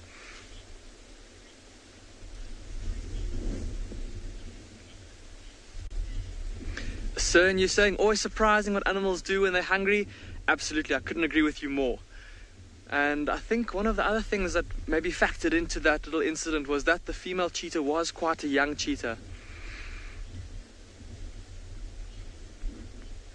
Okay, we're gonna carry on and see if we can maybe find a nice little spot, a perfect spot for a cheetah to lie up, and hopefully find the cheetah lying in that spot for you.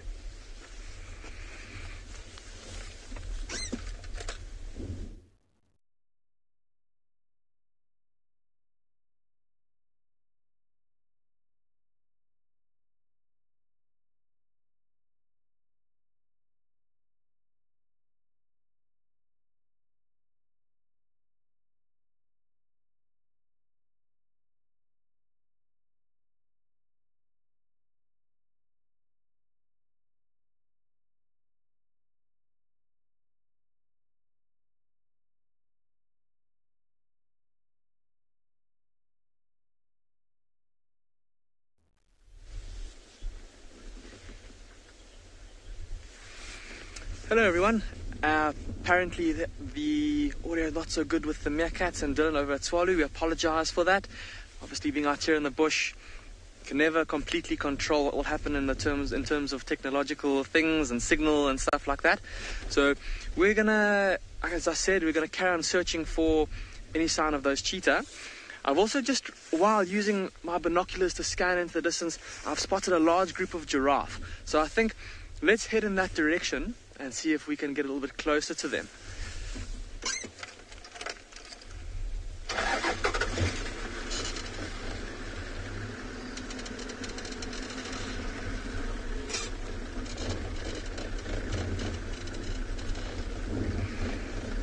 And just while we're driving through these open grassy plains, like we said, these cheetah are probably going to be resting now, trying to warm up a little bit in the sun.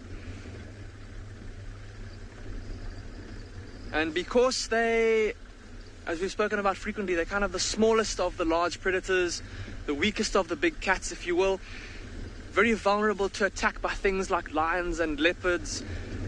And so they're quite nervous, and often a resting cheetah will kind of sit up and scan around every now and then.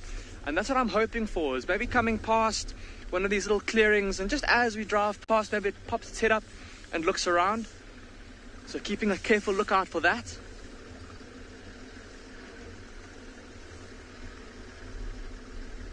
With it being quite windy, like I said, that'll also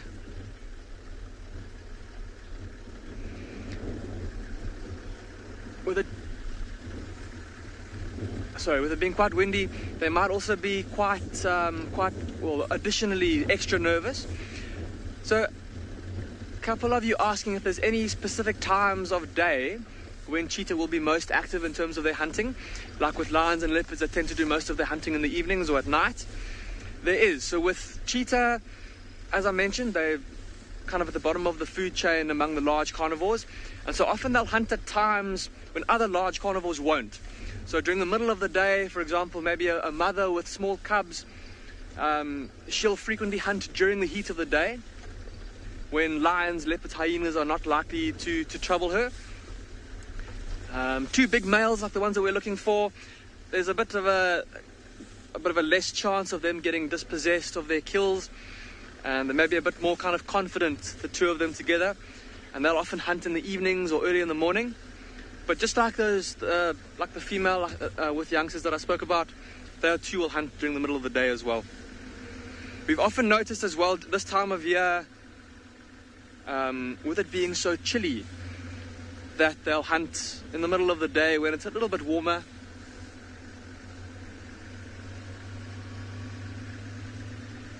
Of course, in winter time, the temperatures don't get nearly as hot here as they do in summer, and so they're less likely to suffer any ill effects from the extreme heat. But we're going to carry on, and like I said, hopefully you see us next again, we'll have a more conclusive update on these cheetah for you.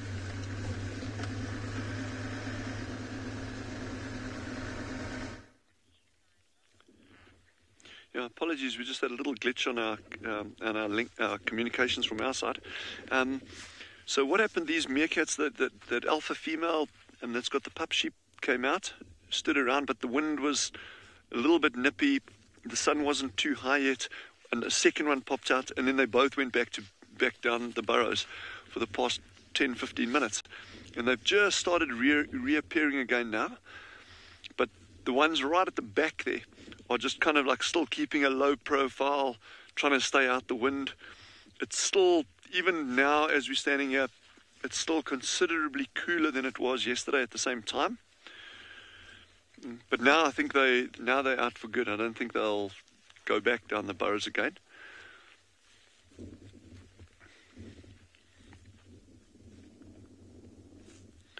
I'm going to be very, very interested just to see when they actually go off foraging, because by the time we left yesterday, they were still at the burrows, and so I think they're actually just getting plenty of food. I don't think food resources are at a premium at the moment.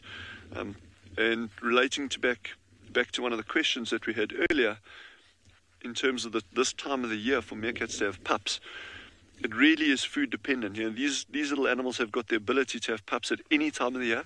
The summer months are generally accepted as being the best time to have pups, based on food availability. But if you've had decent rains and it's triggered any of these outbreaks, and I think a lot of this is hinging on these armoured ground crickets that have been around, that could mean that they'll actually have pups late in the season, you're going into the winter months. Because we are really, we are deep into winter now, and the food resources seem to be great. So yeah, there's absolutely no reason why they shouldn't have had pups. And the fact that other group that we were initially following, the horses, had pups too.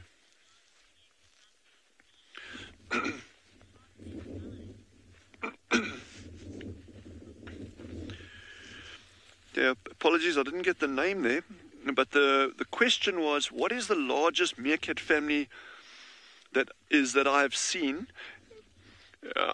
Okay, Romit has asked, what is the largest meerkat family that I have seen? So on Tswalu, I've seen a group of 22 meerkats.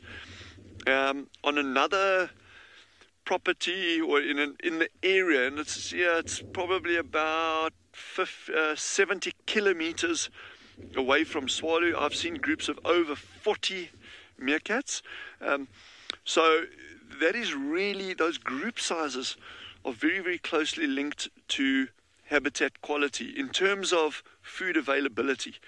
So when I say habitat quality, I'm not just talking about the availability of cover and burrows and that kind of stuff. It's really hugely dependent on food availability. So if there's tons and tons and tons of good quality food around, well, yeah, then your group sizes that the habitat can support will be considerably larger. And then you do get, and we can call it whatever we like, fate, chance, bad luck, whatever. You know, you can get a group of 15 meerkats and they lose 4 of them to a monitor lizard that goes down a burrow and kills them, or a caracal. And you know, if you're starting with a group of 4 meerkats, like the horses, or 6 meerkats like this group, you know, if one gets eaten, that's a huge impact on the ability of the group to be vigilant against further danger, as well as, you know, getting enough food. You know, so there's any number of things that can happen there. But it can also work the opposite way around. I mean, you can get a group of 4 meerkats, and with 1 litter, that female can more than double the size of the group overnight, assuming they all get to adulthood, which is not always the case. Yeah, so these groups are highly variable, and in these environments where there is so much pressure from things like food, from things like predators, you know, these group sizes can be very, very, very variable. Yes, I can talk a lot about a simple question. Yeah, the largest group size I've seen is 22 on Tswalu.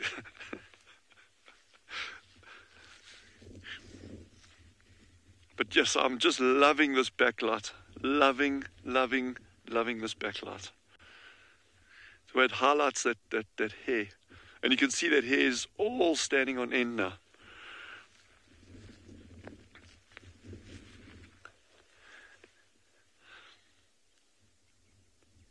But constantly looking, constantly looking. There were reports of cheetah in the area this morning.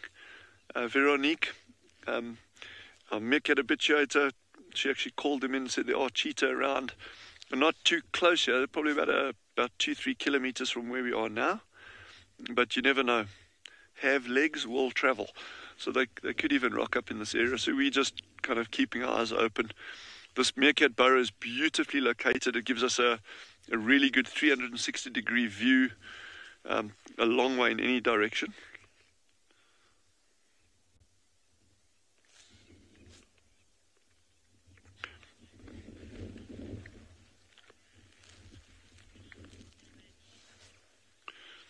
Yeah, there's some little bit of more burrow maintenance going on here. So we're going to just spend a little bit more time here and see what they get up to.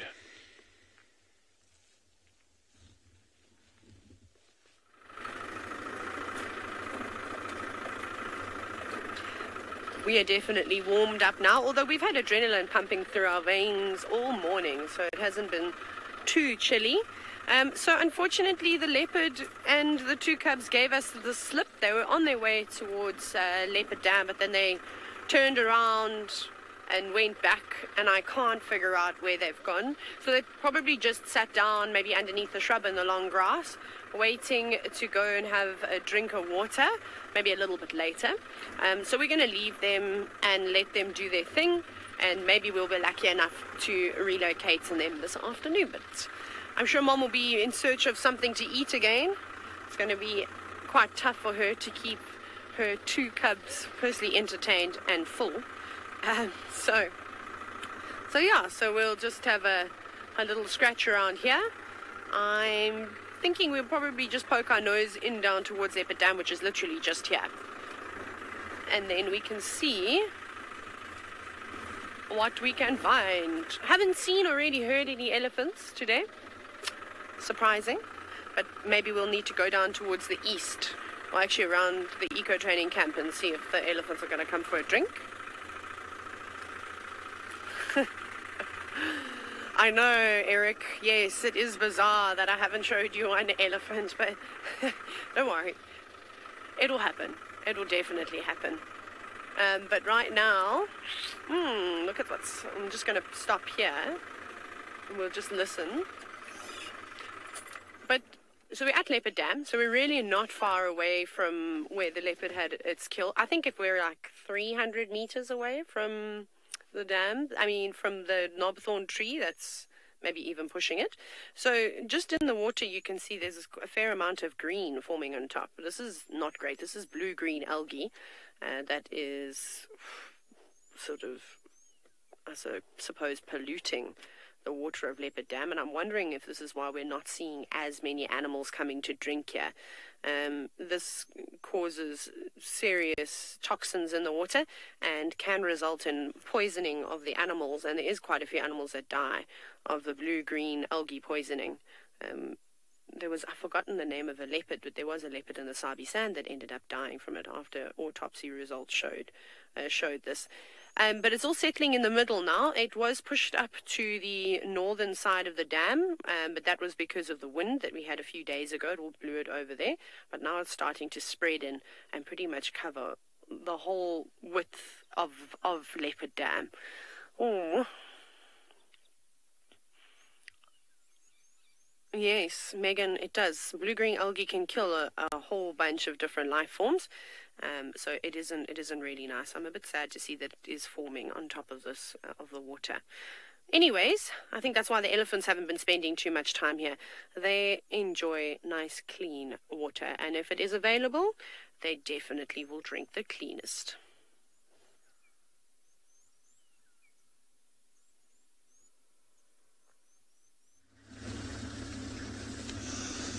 So we are down close to the riverbed now, going down into the riverbed itself to drive back up. Rowan, one of our guides, has spotted this leopard on foot earlier on. Looking at the size of the animal, it looks like it could have been Nyala female. She is a very nice, relaxed leopard in most cases if you find her in a vehicle. But if you see her on foot, she's often quite shy. She gives you a little bit of a run around. So she definitely moved from where Rowan first saw her.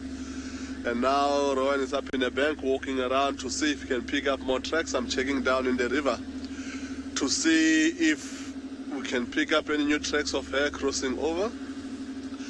There were tracks of both her and the cub earlier on.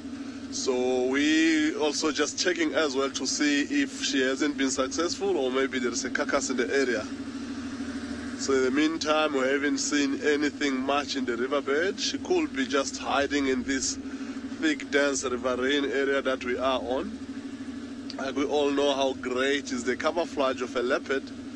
So unless you walk towards where she is, she must just tuck herself in that thick bush and just wait there. So as we drive slowly along, I'm checking for tracks, looking up trees for any carcasses, looking at Elizabeth. Of course, leopards are very, very elusive.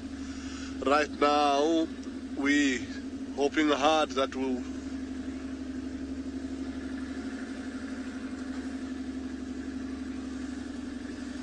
so we are gonna walk the drive and stop and listen to hear if we hear anything that might spot this leopard before us, giving us a distress call.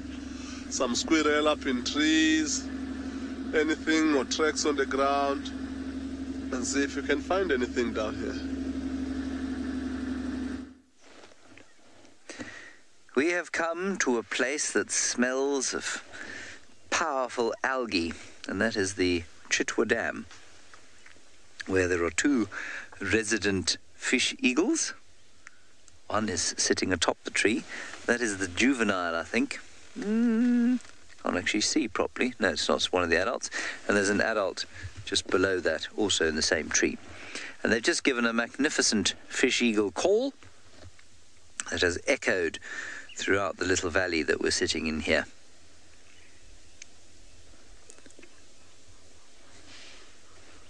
We're slowly starting to thaw out in the sun, which is very pleasant.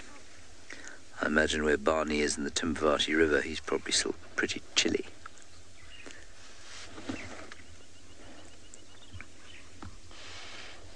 You can hear the of the hippos. I find it such a relaxing sound. Well, Francesca, we'll sit here for a little while and see if it does call.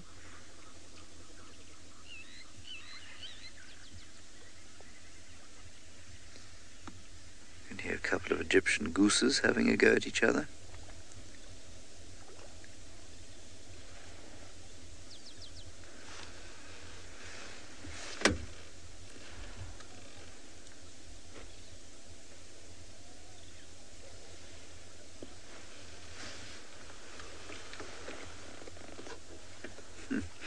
Thank you, Louis. You say, if it doesn't call, I'm a good Foley artist, so I can just do the call for you. Yeah, no, I think that's a great idea. I am exceptional at doing the fish eagle call. I just wouldn't want to distress them with my exact replica of a fish eagle call. They might think that their territory was under threat.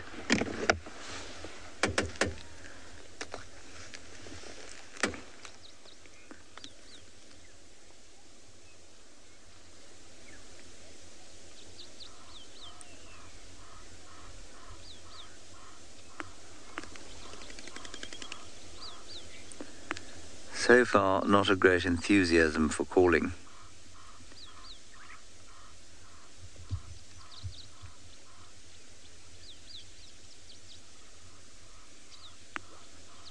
BK, while we wait, can you go across to that tree that is sticking out of the water?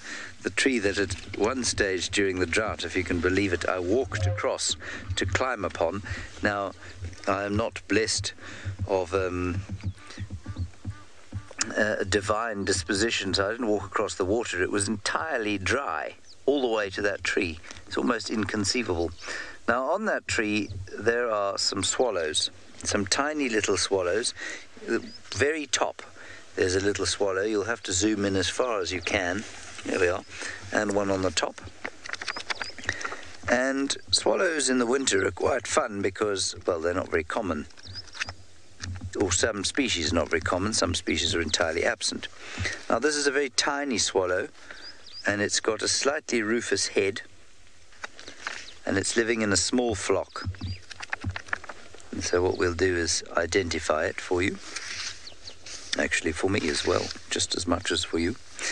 And what it is a pearl-breasted swallow, which is not common. And its designation is an uncommon, or its status is an uncommon to fairly common resident and winter visitor, which is quite interesting. So that's the pearl-breasted swallow. Let me read to you what the call is. The call is a twittering chip-chiree, chip-chip. Ah, look, I've got a pretty good ear, I'd say, but I can't hear any chip-chiree, chip-chip going on around here. I can, however, hear some fairly enthusiastic Shangaan being spoken from the Chitwa Chitwa Lodge.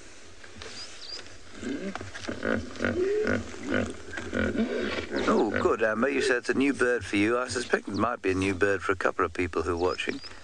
We don't often spend much time identifying the swallows. We probably should.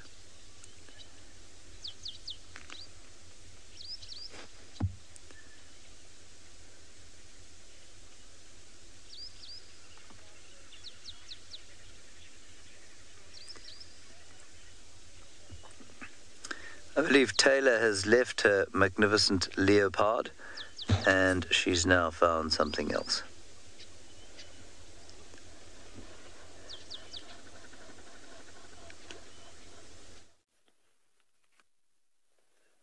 Very different, but also not out of the ordinary for me. Eric here, the elephants, as promised. Eric thought it was quite strange that I hadn't put elephants on camera this morning, but we're with a herd. Actually, I don't know if it's a herd. I've only seen bulls so far.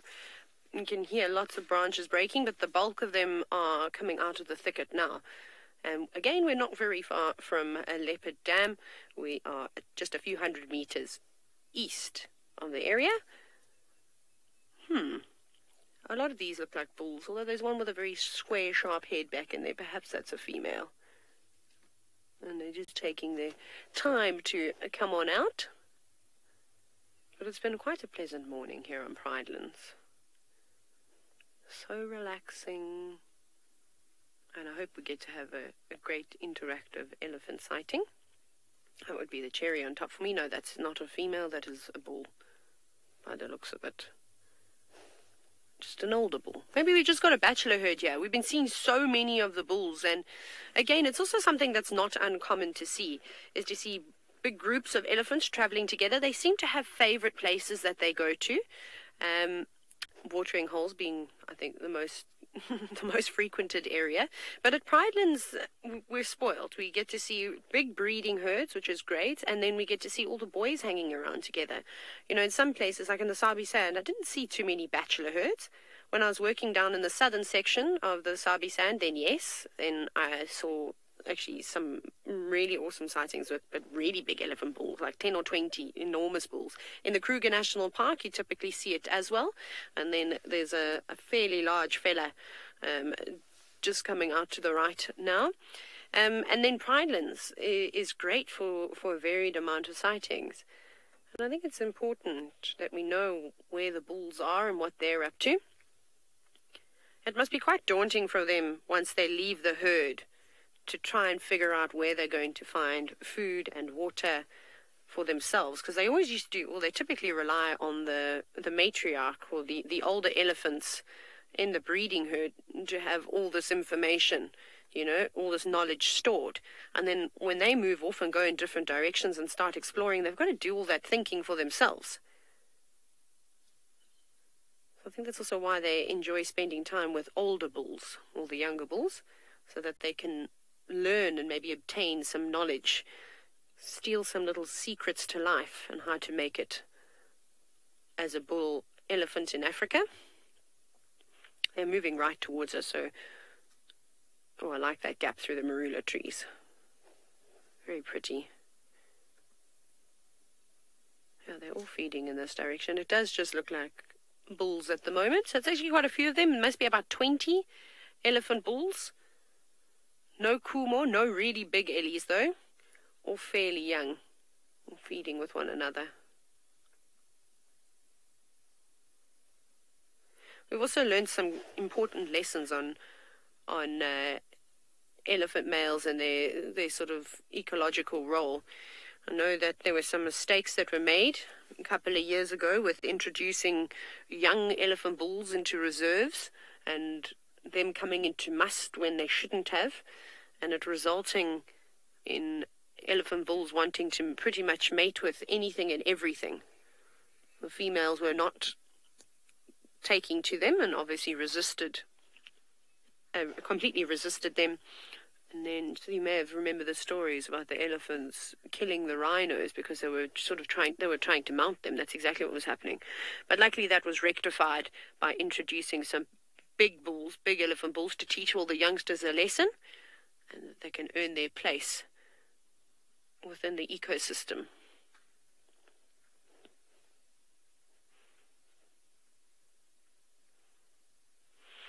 Anushka, maybe. I mean, typically elephant bulls have much larger footprints than females.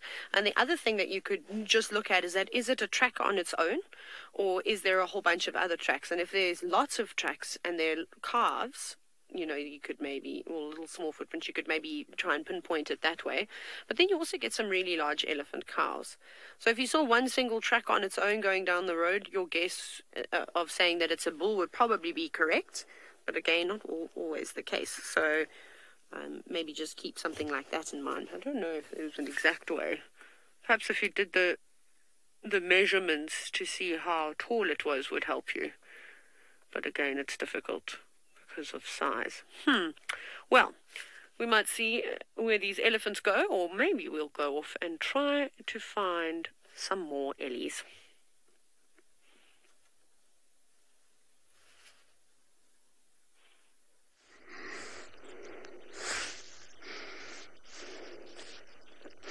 Now, we have disappeared for a little while, but we've been on a massive mission, and the mission is these lions.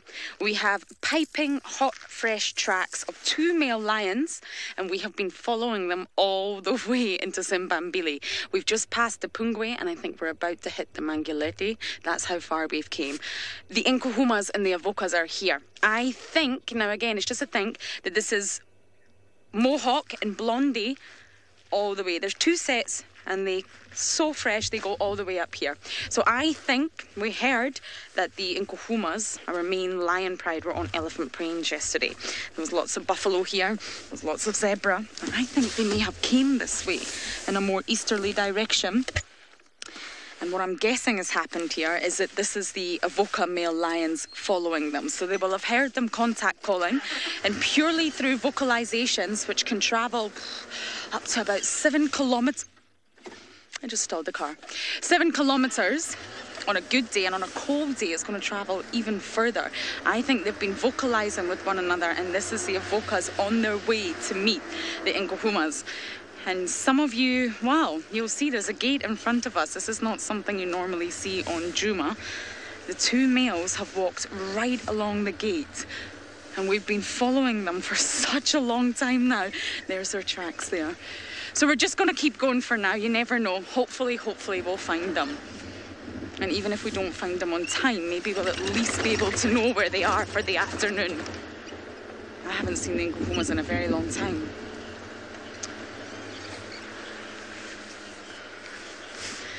I am going to try and figure out what on earth these lions are up to, and as I do that, it appears like James has some warthogs.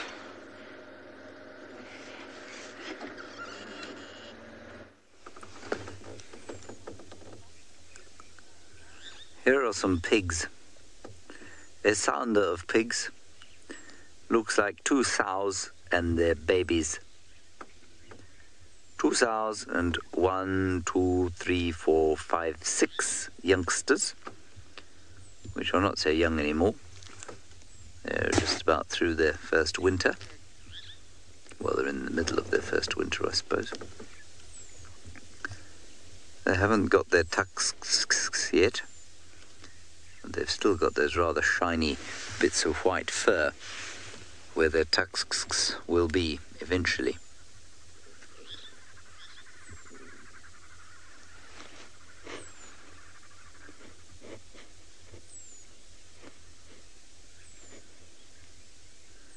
It's quite a nice sighting of them because they do tend to run away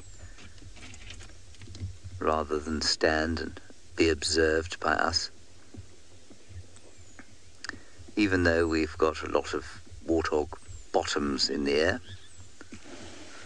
one must admit they are fine bottoms. All of them are now on their knees.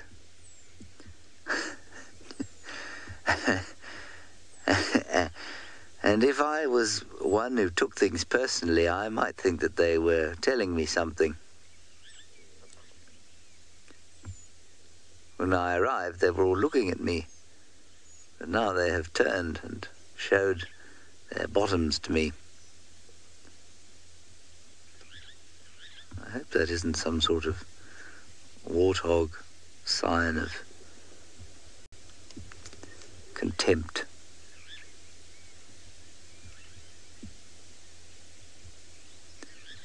None of them look thin, they all look very healthy and fat, because as I was saying yesterday, it's not a difficult winter, this one.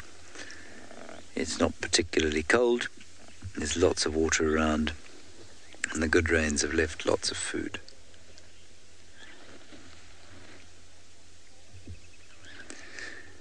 Neri, you're 5 years old and want to know what baby warthogs are called. They are called piglets, in the same way that a pig is a piglet. And they're a type of pig, you see, and so they're called piglets. I suppose if you wanted to, you could call them warthoglets.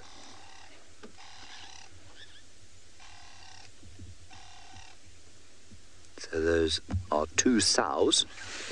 So Neri, we refer to all female, adult female pigs as sows. So if they were wild boar or bush pigs, domestic pigs or warthogs, we'd refer to them as sows. And the males would be known as boars, B-O-A-R, boar. And the youngsters all known as piglets. There are lots and lots of different kinds of pigs around the world.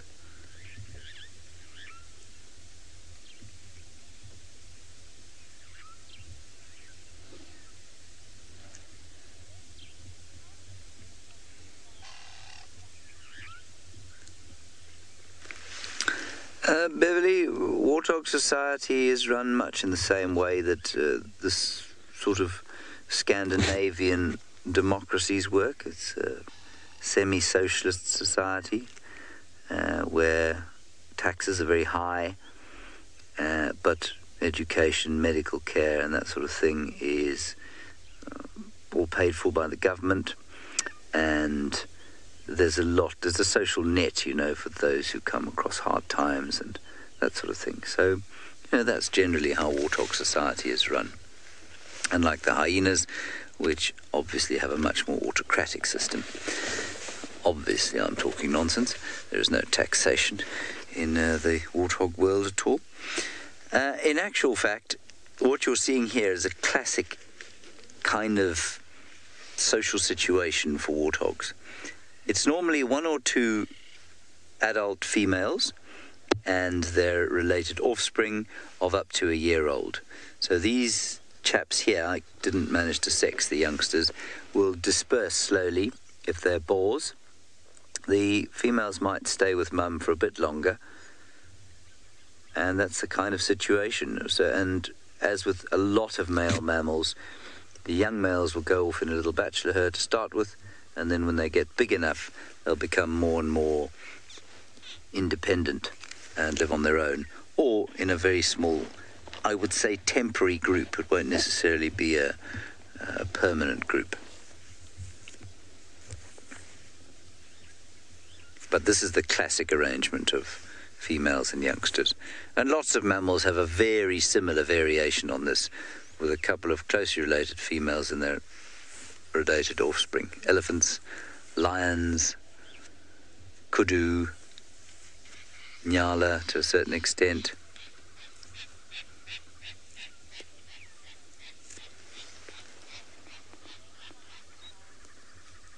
Now, the best thing to do on a chilly morning like this, especially up in the Kalahari, where it really does get very chilly, is to lie in the sun.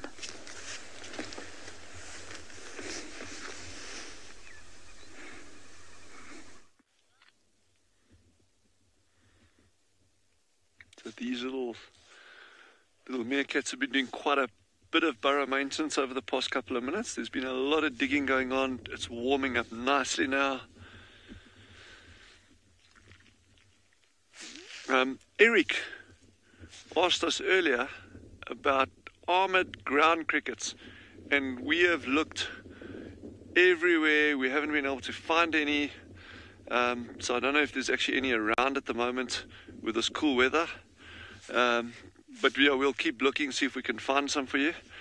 Yeah, and hopefully, I mean, we thought maybe there might be a couple around here, but we haven't seen any.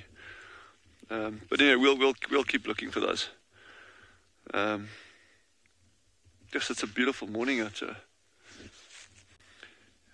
So yeah, so these meerkats I think are going to go foraging quite soon. I don't know when, but I've been getting it very, very wrong the past couple of days, saying, oh, they'll be out soon, and then they don't. And but no, I just think there's so much food around. Even though we're deep in winter, I think that these meerkats are really not battling for food.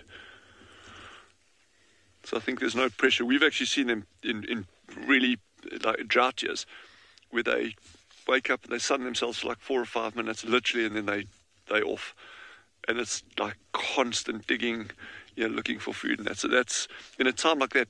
Leading back on from a question earlier.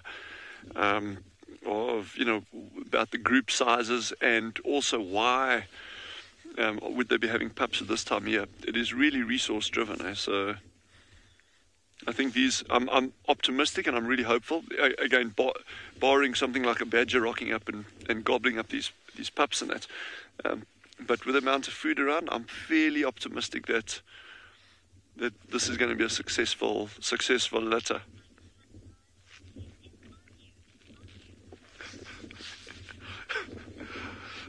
Oh my goodness. Apparently there's an armored ground cricket right on me. Is that what you're looking at? This is Larry, the armored ground cricket, and apparently he's just been sitting here the whole time. But I think let's go put him back on the bush, unharmed, where he came from, because I don't want to put him down here, because otherwise he's going to walk and these meerkats are going to snaffle him. So, and that wouldn't be right. So let me go put him back where we found him, and he can carry on sunning himself out of harm's way. Go on, little man, you can do it. There we go.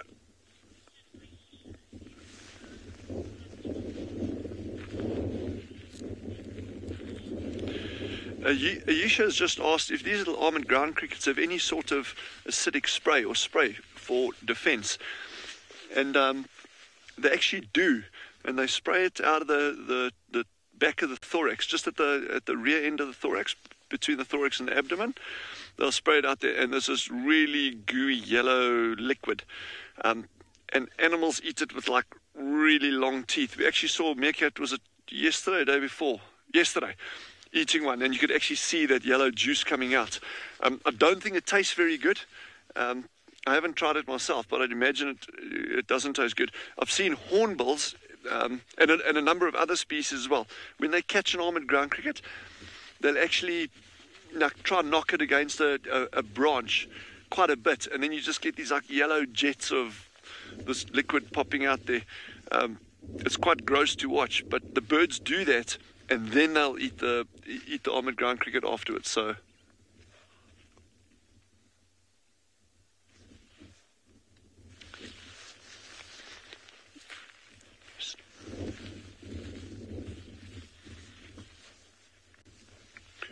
yeah, so we're just going to stick with these meerkats, see what they do over the coming minutes.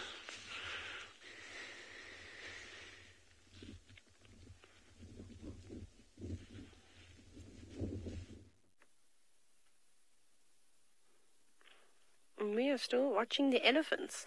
It seems as though it's an enormous, that's not a word, an enormous group of elephant bulls making their way towards Leopard Dam. They're not too far off now, maybe like 100, 200 meters or so.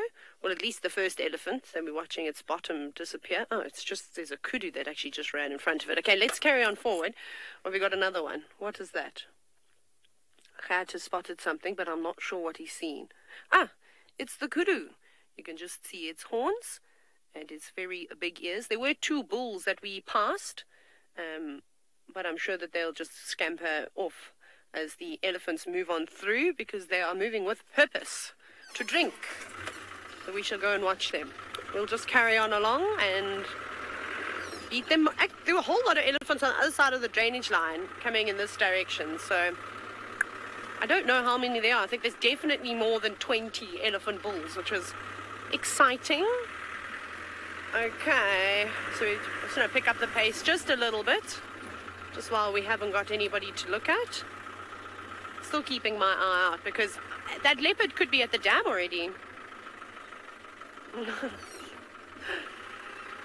Okay, maybe we'll see the leopard or the cubs also drinking on one side. She normally comes and drinks down here at the bottom.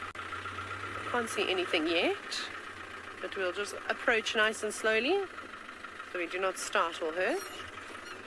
Wait, that was a bump. There's lots of divots here that we need to come and fill up with rocks at some point, but there's just not enough hours in the day, I'm afraid, especially during winter. Okay, now where are the elephants?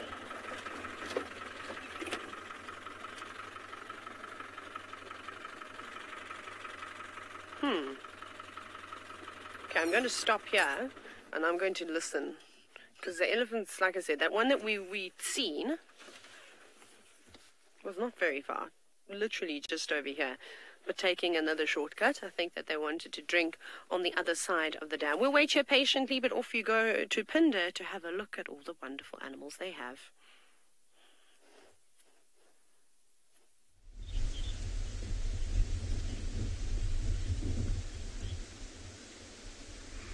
We do have an assortment of animals, and the assortment made up of animals with beautiful coats and beautiful patterns on their coats. Have a look at that herd of zebra, all busy grazing over there, and then a mother giraffe just in the front of them with her little one.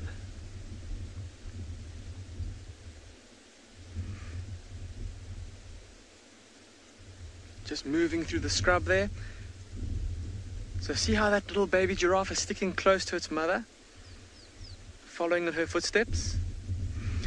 And if you look just behind it, there's another baby giraffe that looks to be about a similar age, maybe a slightly different, slightly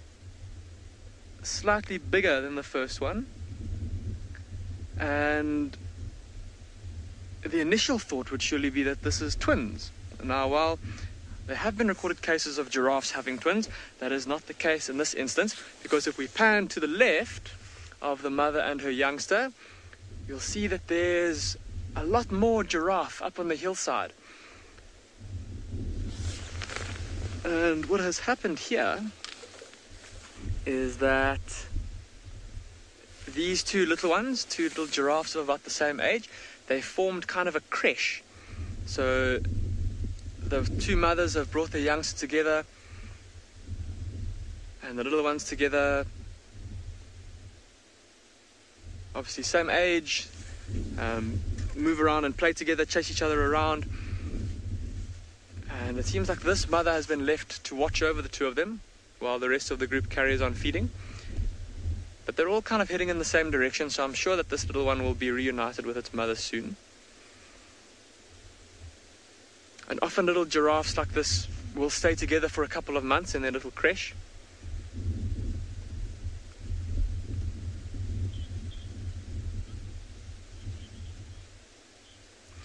Ewan, you're asking how strong are baby giraffes?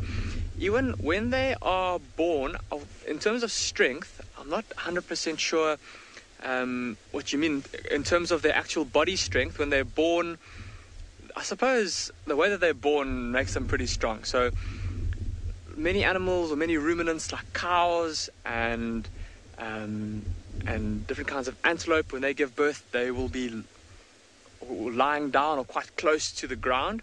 And so when that little one is born, it doesn't have too far to go. You know, it kind of just comes out onto the ground, and it's a relatively gentle birth. But for that little giraffe, its mother remains standing up while it gives birth. And so that poor little giraffe, his welcome into the world, is being dropped from a great height onto the ground. And it's thought that that's kind of massive bump that it gets from falling out or falling from that height is akin to a little baby getting smacked on its buttocks when it's born, to kind of get it to cry and get it to open its lungs and stuff. So in terms of that, I would say it's pretty strong. But in terms of being able to defend itself against predators, Ewan, it's not very strong at all, unfortunately. It will rely very heavily on its mother for protection. She's got those long legs with massive hooves on the end that can deliver an immensely powerful kick to any would-be predator. And even things like lions will be wary of those hooves and those long, powerful legs. So as with those long, spindly legs, it is able to run relatively fast. And of course, also with its mother having such a long neck and such good eyesight, she'll be able to spot danger coming from quite a way away, and then be able to warn her youngster that it's time for us to get out of here before the danger gets too close.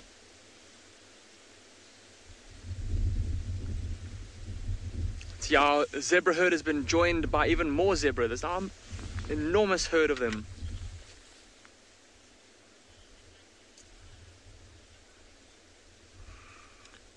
So we're going to carry on with our giraffe, or perhaps leave them and carry on and see what else we can find. In the meantime, though, we'll see what Barney's giraffe's up to.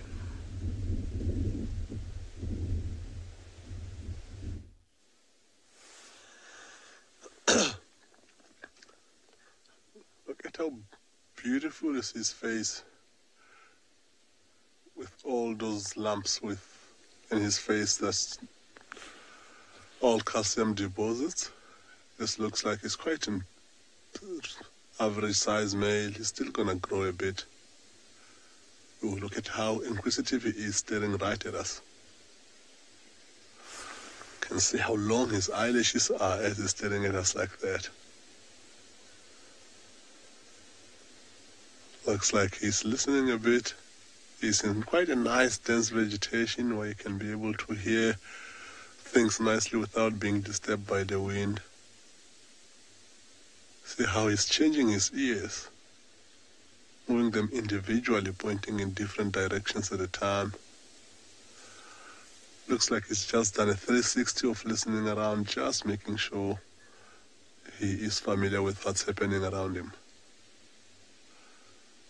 Look at him stretching and getting some of those tamboti leaves, which is the tree that he's feeding on at the moment.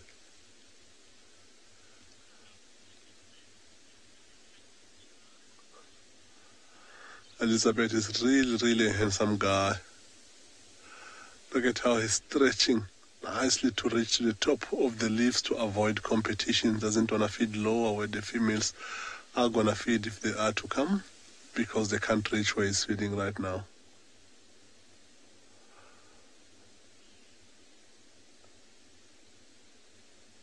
Every now and again, when he reaches higher up, you can be able to see most of his tongue.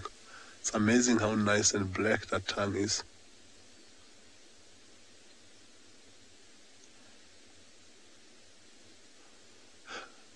He's a hungry boy, looking at how he's ripping those leaves, eh?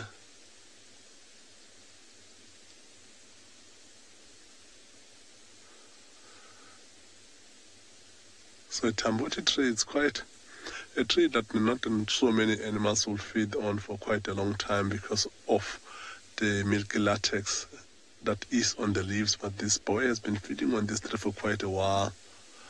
Don't know, maybe he's got a little bit of a stomach problem himself. There is something he's trying to flush out, because he's really going for it.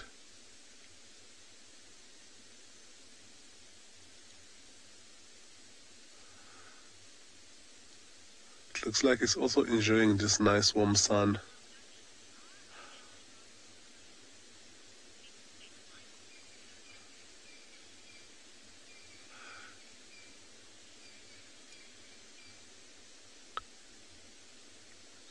Douglas, I didn't hear your question clearly, but if you're asking if male giraffes are getting bold because they fight,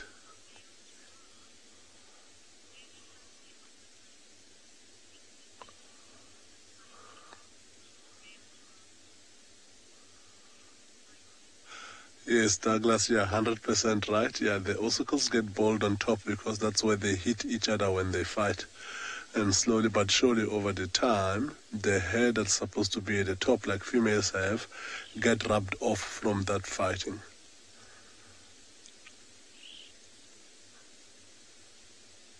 It looks like he didn't really enjoy the sun as much. He's moved more into a shady spot, which makes it slightly difficult to see. But this goes to show how great their camouflage can be.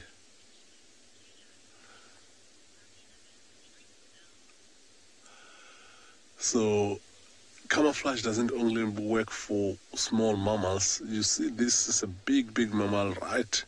Not too far from where we are, but now that he's moved into the shady spot, you can hardly see that he's there. On that note, while we struggle to see him, we'll let him be. Carry on the riverbed. Have one last look towards the area where we had that leopard earlier on that we can't find now. Maybe some monkeys are going to help us out. There was one calling earlier on, but they kept quiet too quickly. A haul of 2 individuals, of which one you can only see that has just finished having a drink of water. Now going to squeeze between 2 leadwood trees. Maybe have a scratch. No mud bathing, no water splashing, just a simple drink. Well, I am still hopeful that the rest of the boys will make their way down to the dam, and it would be quite nice if they all lined up so that we could count them. But I suppose food is also a priority for elephants, and maybe there's something delicious that they're eating.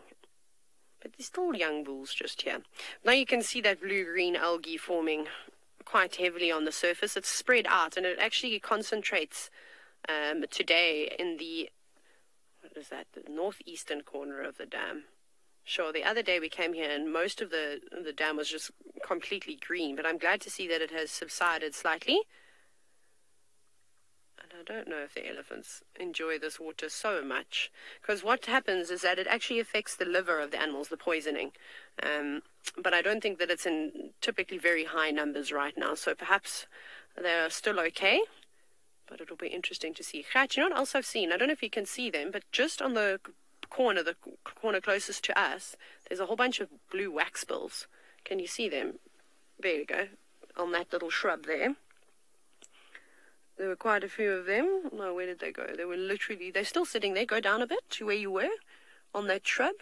Yeah, that little stick is almost making for the perfect platform. There are quite a few little blue waxbills, and I think I saw some firefinches. And they're obviously coming down to have a drink too. Oh no, they've now flown off. Classic little birds. You can just see them flittering away through the bushes. There we go. There's one in the distance. You can just see a little bit of blue. You can even hear them. So I think there's actually a bird party that's coming through now. You can hear that chip, chip, chip.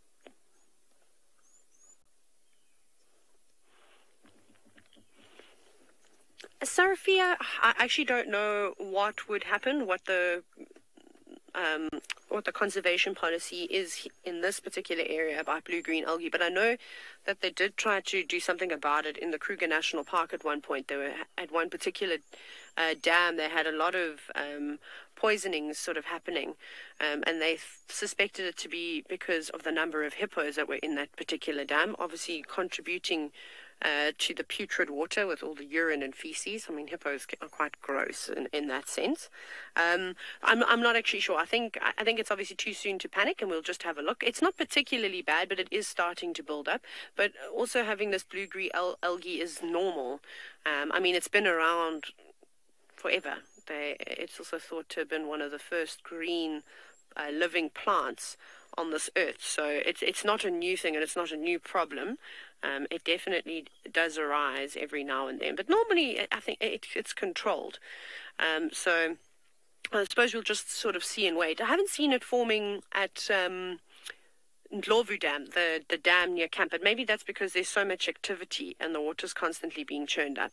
Like I said, for the last few weeks, there hasn't been much activity at Leopard Dam until this morning, because here come the rest of the elephants.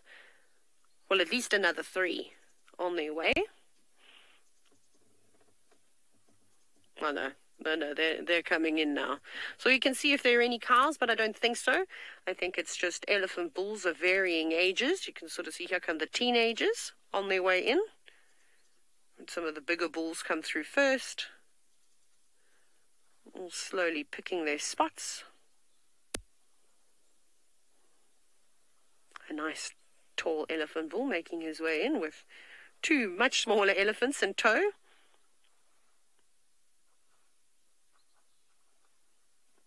There's just so many elephants around, and every time I see them, I do try to make note of certain individuals, but it's very difficult to jot down, hygiene features of all of the eddies, and then you're bound to get some that, have the same length of tusk and also have a hole in the same ear.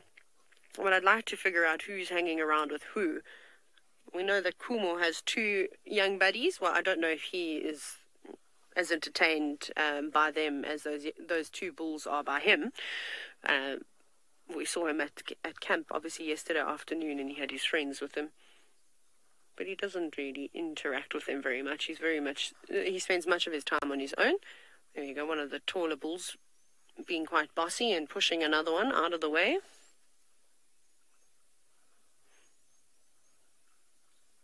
It is Annette. It's an absolutely incredible sighting to see these bulls here, and they're coming in from all different angles. Okay, I exaggerated there. They were all coming in from the eastern side of the dam. They were on the southern side of the drainage line, so they've obviously just crossed and are wanting to drink. But because the dam is drying up now, there's a lot more spots for the elephants and all the different animals to drink from. Obviously, with an elephant, they're not perturbed by getting their feet wet, so they're quite happy to wade on in, whereas something like a leopard or a lion, or even a caracal, a serval, African wildcat, would prefer to drink in an area where it's not too muddy, and the ground is a little bit more sort of stable, not so soft. They don't like to get their paws wet when they don't have to. But buffalo, rhinos, warthogs also, they'll come in pretty much from any angle, as long as it's not too steep. No one wants to really drink with a big steep wall behind them. Obviously, that can be quite dangerous. You put yourself in a bit of a predicament, like if you, I suppose you're cornering yourself. But how are these sounds? They're so lovely to listen to.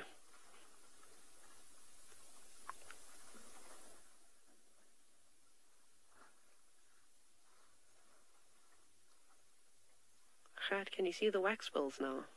See, they're drinking. I don't think you can hear them, I'm afraid. But there's all the waxbills have come down now to the corner of the dam. But I just want to show you, yeah, there they all are, how nervous they are when they come to drink water. There's still quite a few of them, but these ones are the brave enough ones to come down. So when you are birding near, or you are wanting to do birding at a watering hole, take sort of something like this in note. We were just talking about being able to drink in a sort of open area. Now, little waxbills like this, and there's a firefinch, they don't really want to be out in the open because they're a target to small raptors. Sorry for, you'll see it's just a little bit unsteady. Apologies for that. We're having some issues with the camera head. So basically they will utilize little bits of shrubs and things like that, where they can come down for a drink and then quickly fly back into some vegetation. And it looks like the tree that they're sitting on has got some thorns, some spines on it, so that will definitely aid in protection. It'll be a bit of a deterrent to any raptors wanting to drink them. So you'll find all the small birds gathering like that at a point where if they need to fly away quite quickly, they have got some scrub to sort of head into. There's lots of little birds coming around now, and more elephants arriving at the scene. I wish you could hear the sounds, but like you say, we're on the complete opposite side of Leopard Dam.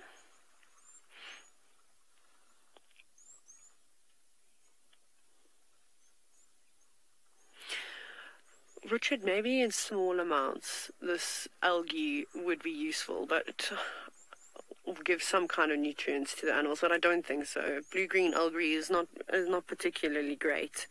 I mean, elephants are notorious for feeding on a variety of plants that have medicinal uses to them, so I'm pretty sure they must have some idea of the medical properties and how it can help them. But in terms of them coming to drink this water because they know that it might fix a stomach ailment, I don't think so.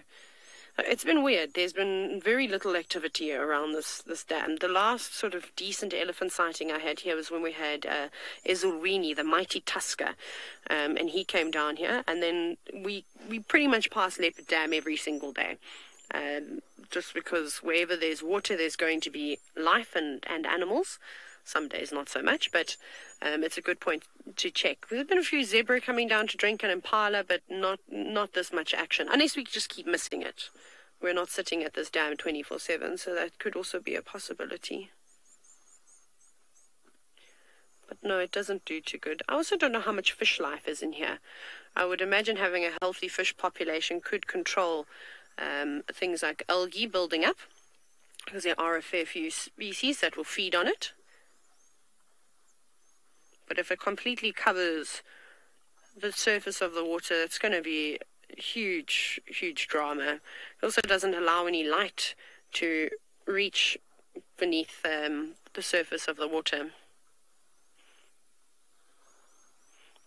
Okay, well, I'm going to ponder about these elephants. Off we go to Pinde, and it seems as though they've got their eyes fixed on the floor.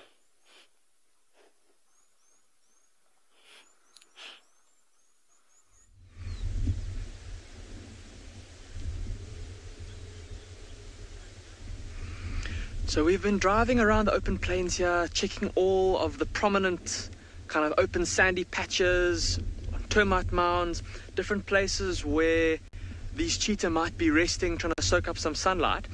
And what we found is a termite mound that has been absolutely destroyed.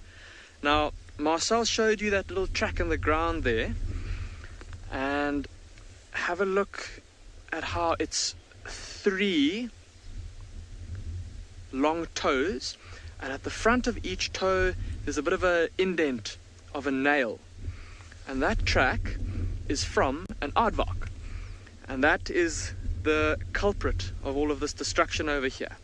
So what has happened here is the aardvark would have come in and it would have sniffed out this termite mound, and then it would have used its powerful claws and its big forearms to dig down into the ground. And this ground is pretty hard. This is, if I dig with my fingers, I can't even make a dent into it. So for an aardvark to have dug a hole like this, and it looks like it goes down probably at least up to my shoulder, so about an arm's length that it's dug down. And what's interesting to see also is, I don't know if you can see all of these little white things lying around here. These are all termites. These are all termites. Some of them are still alive, but look at how pale they are. And so this is what this aardvark would have dug this hole to get at, to feed on all of these termites. He would have used his long tongue to slurp up all of the termites. And they've obviously been moving around trying to repair their home. And like I said, look how pale they are. Because these termites don't have melanin in their, or don't have much melanin in their skin, they can't be exposed to light or to sunlight for too long. And I think that's why all of these little termites have died. There's a couple of workers that are moving around, and these particular termites, called harvester termites, I don't know if you can see that one there. See how that one's quite dark in color. Oh, there he goes. So those ones they're okay to move around in the sunlight, but obviously these paler ones, not so much.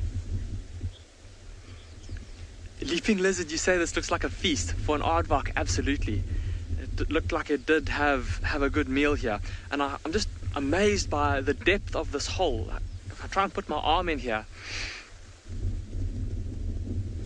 I'm not even getting close to the bottom.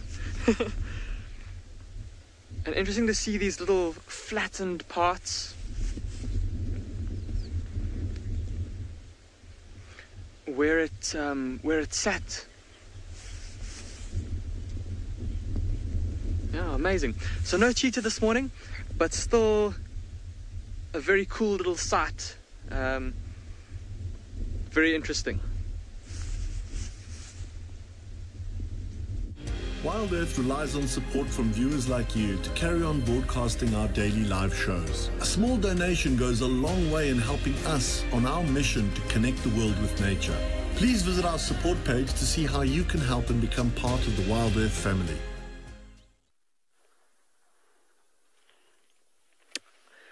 It's not every single day that we get to see all these big, wonderful creatures, but we have been very lucky today at Pridelands, where we've had leopards and elephants and even some kudu, which are normally quite shy and are seldom seen. Well, we see them every now and then, but we just get a glimpse of them before they dash on off into the bushes. But here the elephants are quite happily splashing about, churning the surface of the water with their trunks so that they get the nicest, cleanest water. It's quite nice how they've arranged themselves according to their height. I like that. Very clever elephants. A few of them were stretching up just a moment ago, feeding on the trees that are overhanging in the water. But it is a very, very peaceful scene, and I think a very fitting way to end the safari, which unfortunately is coming to an end. We haven't got too much time left with you, but I'm looking forward to seeing all those screenshots that you've taken and you've shared with us. And there they go. And there's more elephants on their way. It sounds like there's another herd. Maybe it's still the boys, or perhaps it's a breeding herd moving on in. But I counted at least 15 individuals that are lined up against the dam, and I'm sure there were more, which is a significant bachelor group. But maybe we'll see them this afternoon with a few more of these bigger animals. But thank you once again for joining us for another wonderful sunrise safari. We're definitely going to be doing it again this afternoon, except, well, the sun will be setting. Maybe we'll have the chance to show you a real African sunset It's been a beautiful day today. Right. It's time to say goodbye, but we'll see you a little bit later. So remember to join us on the Sunset Safari.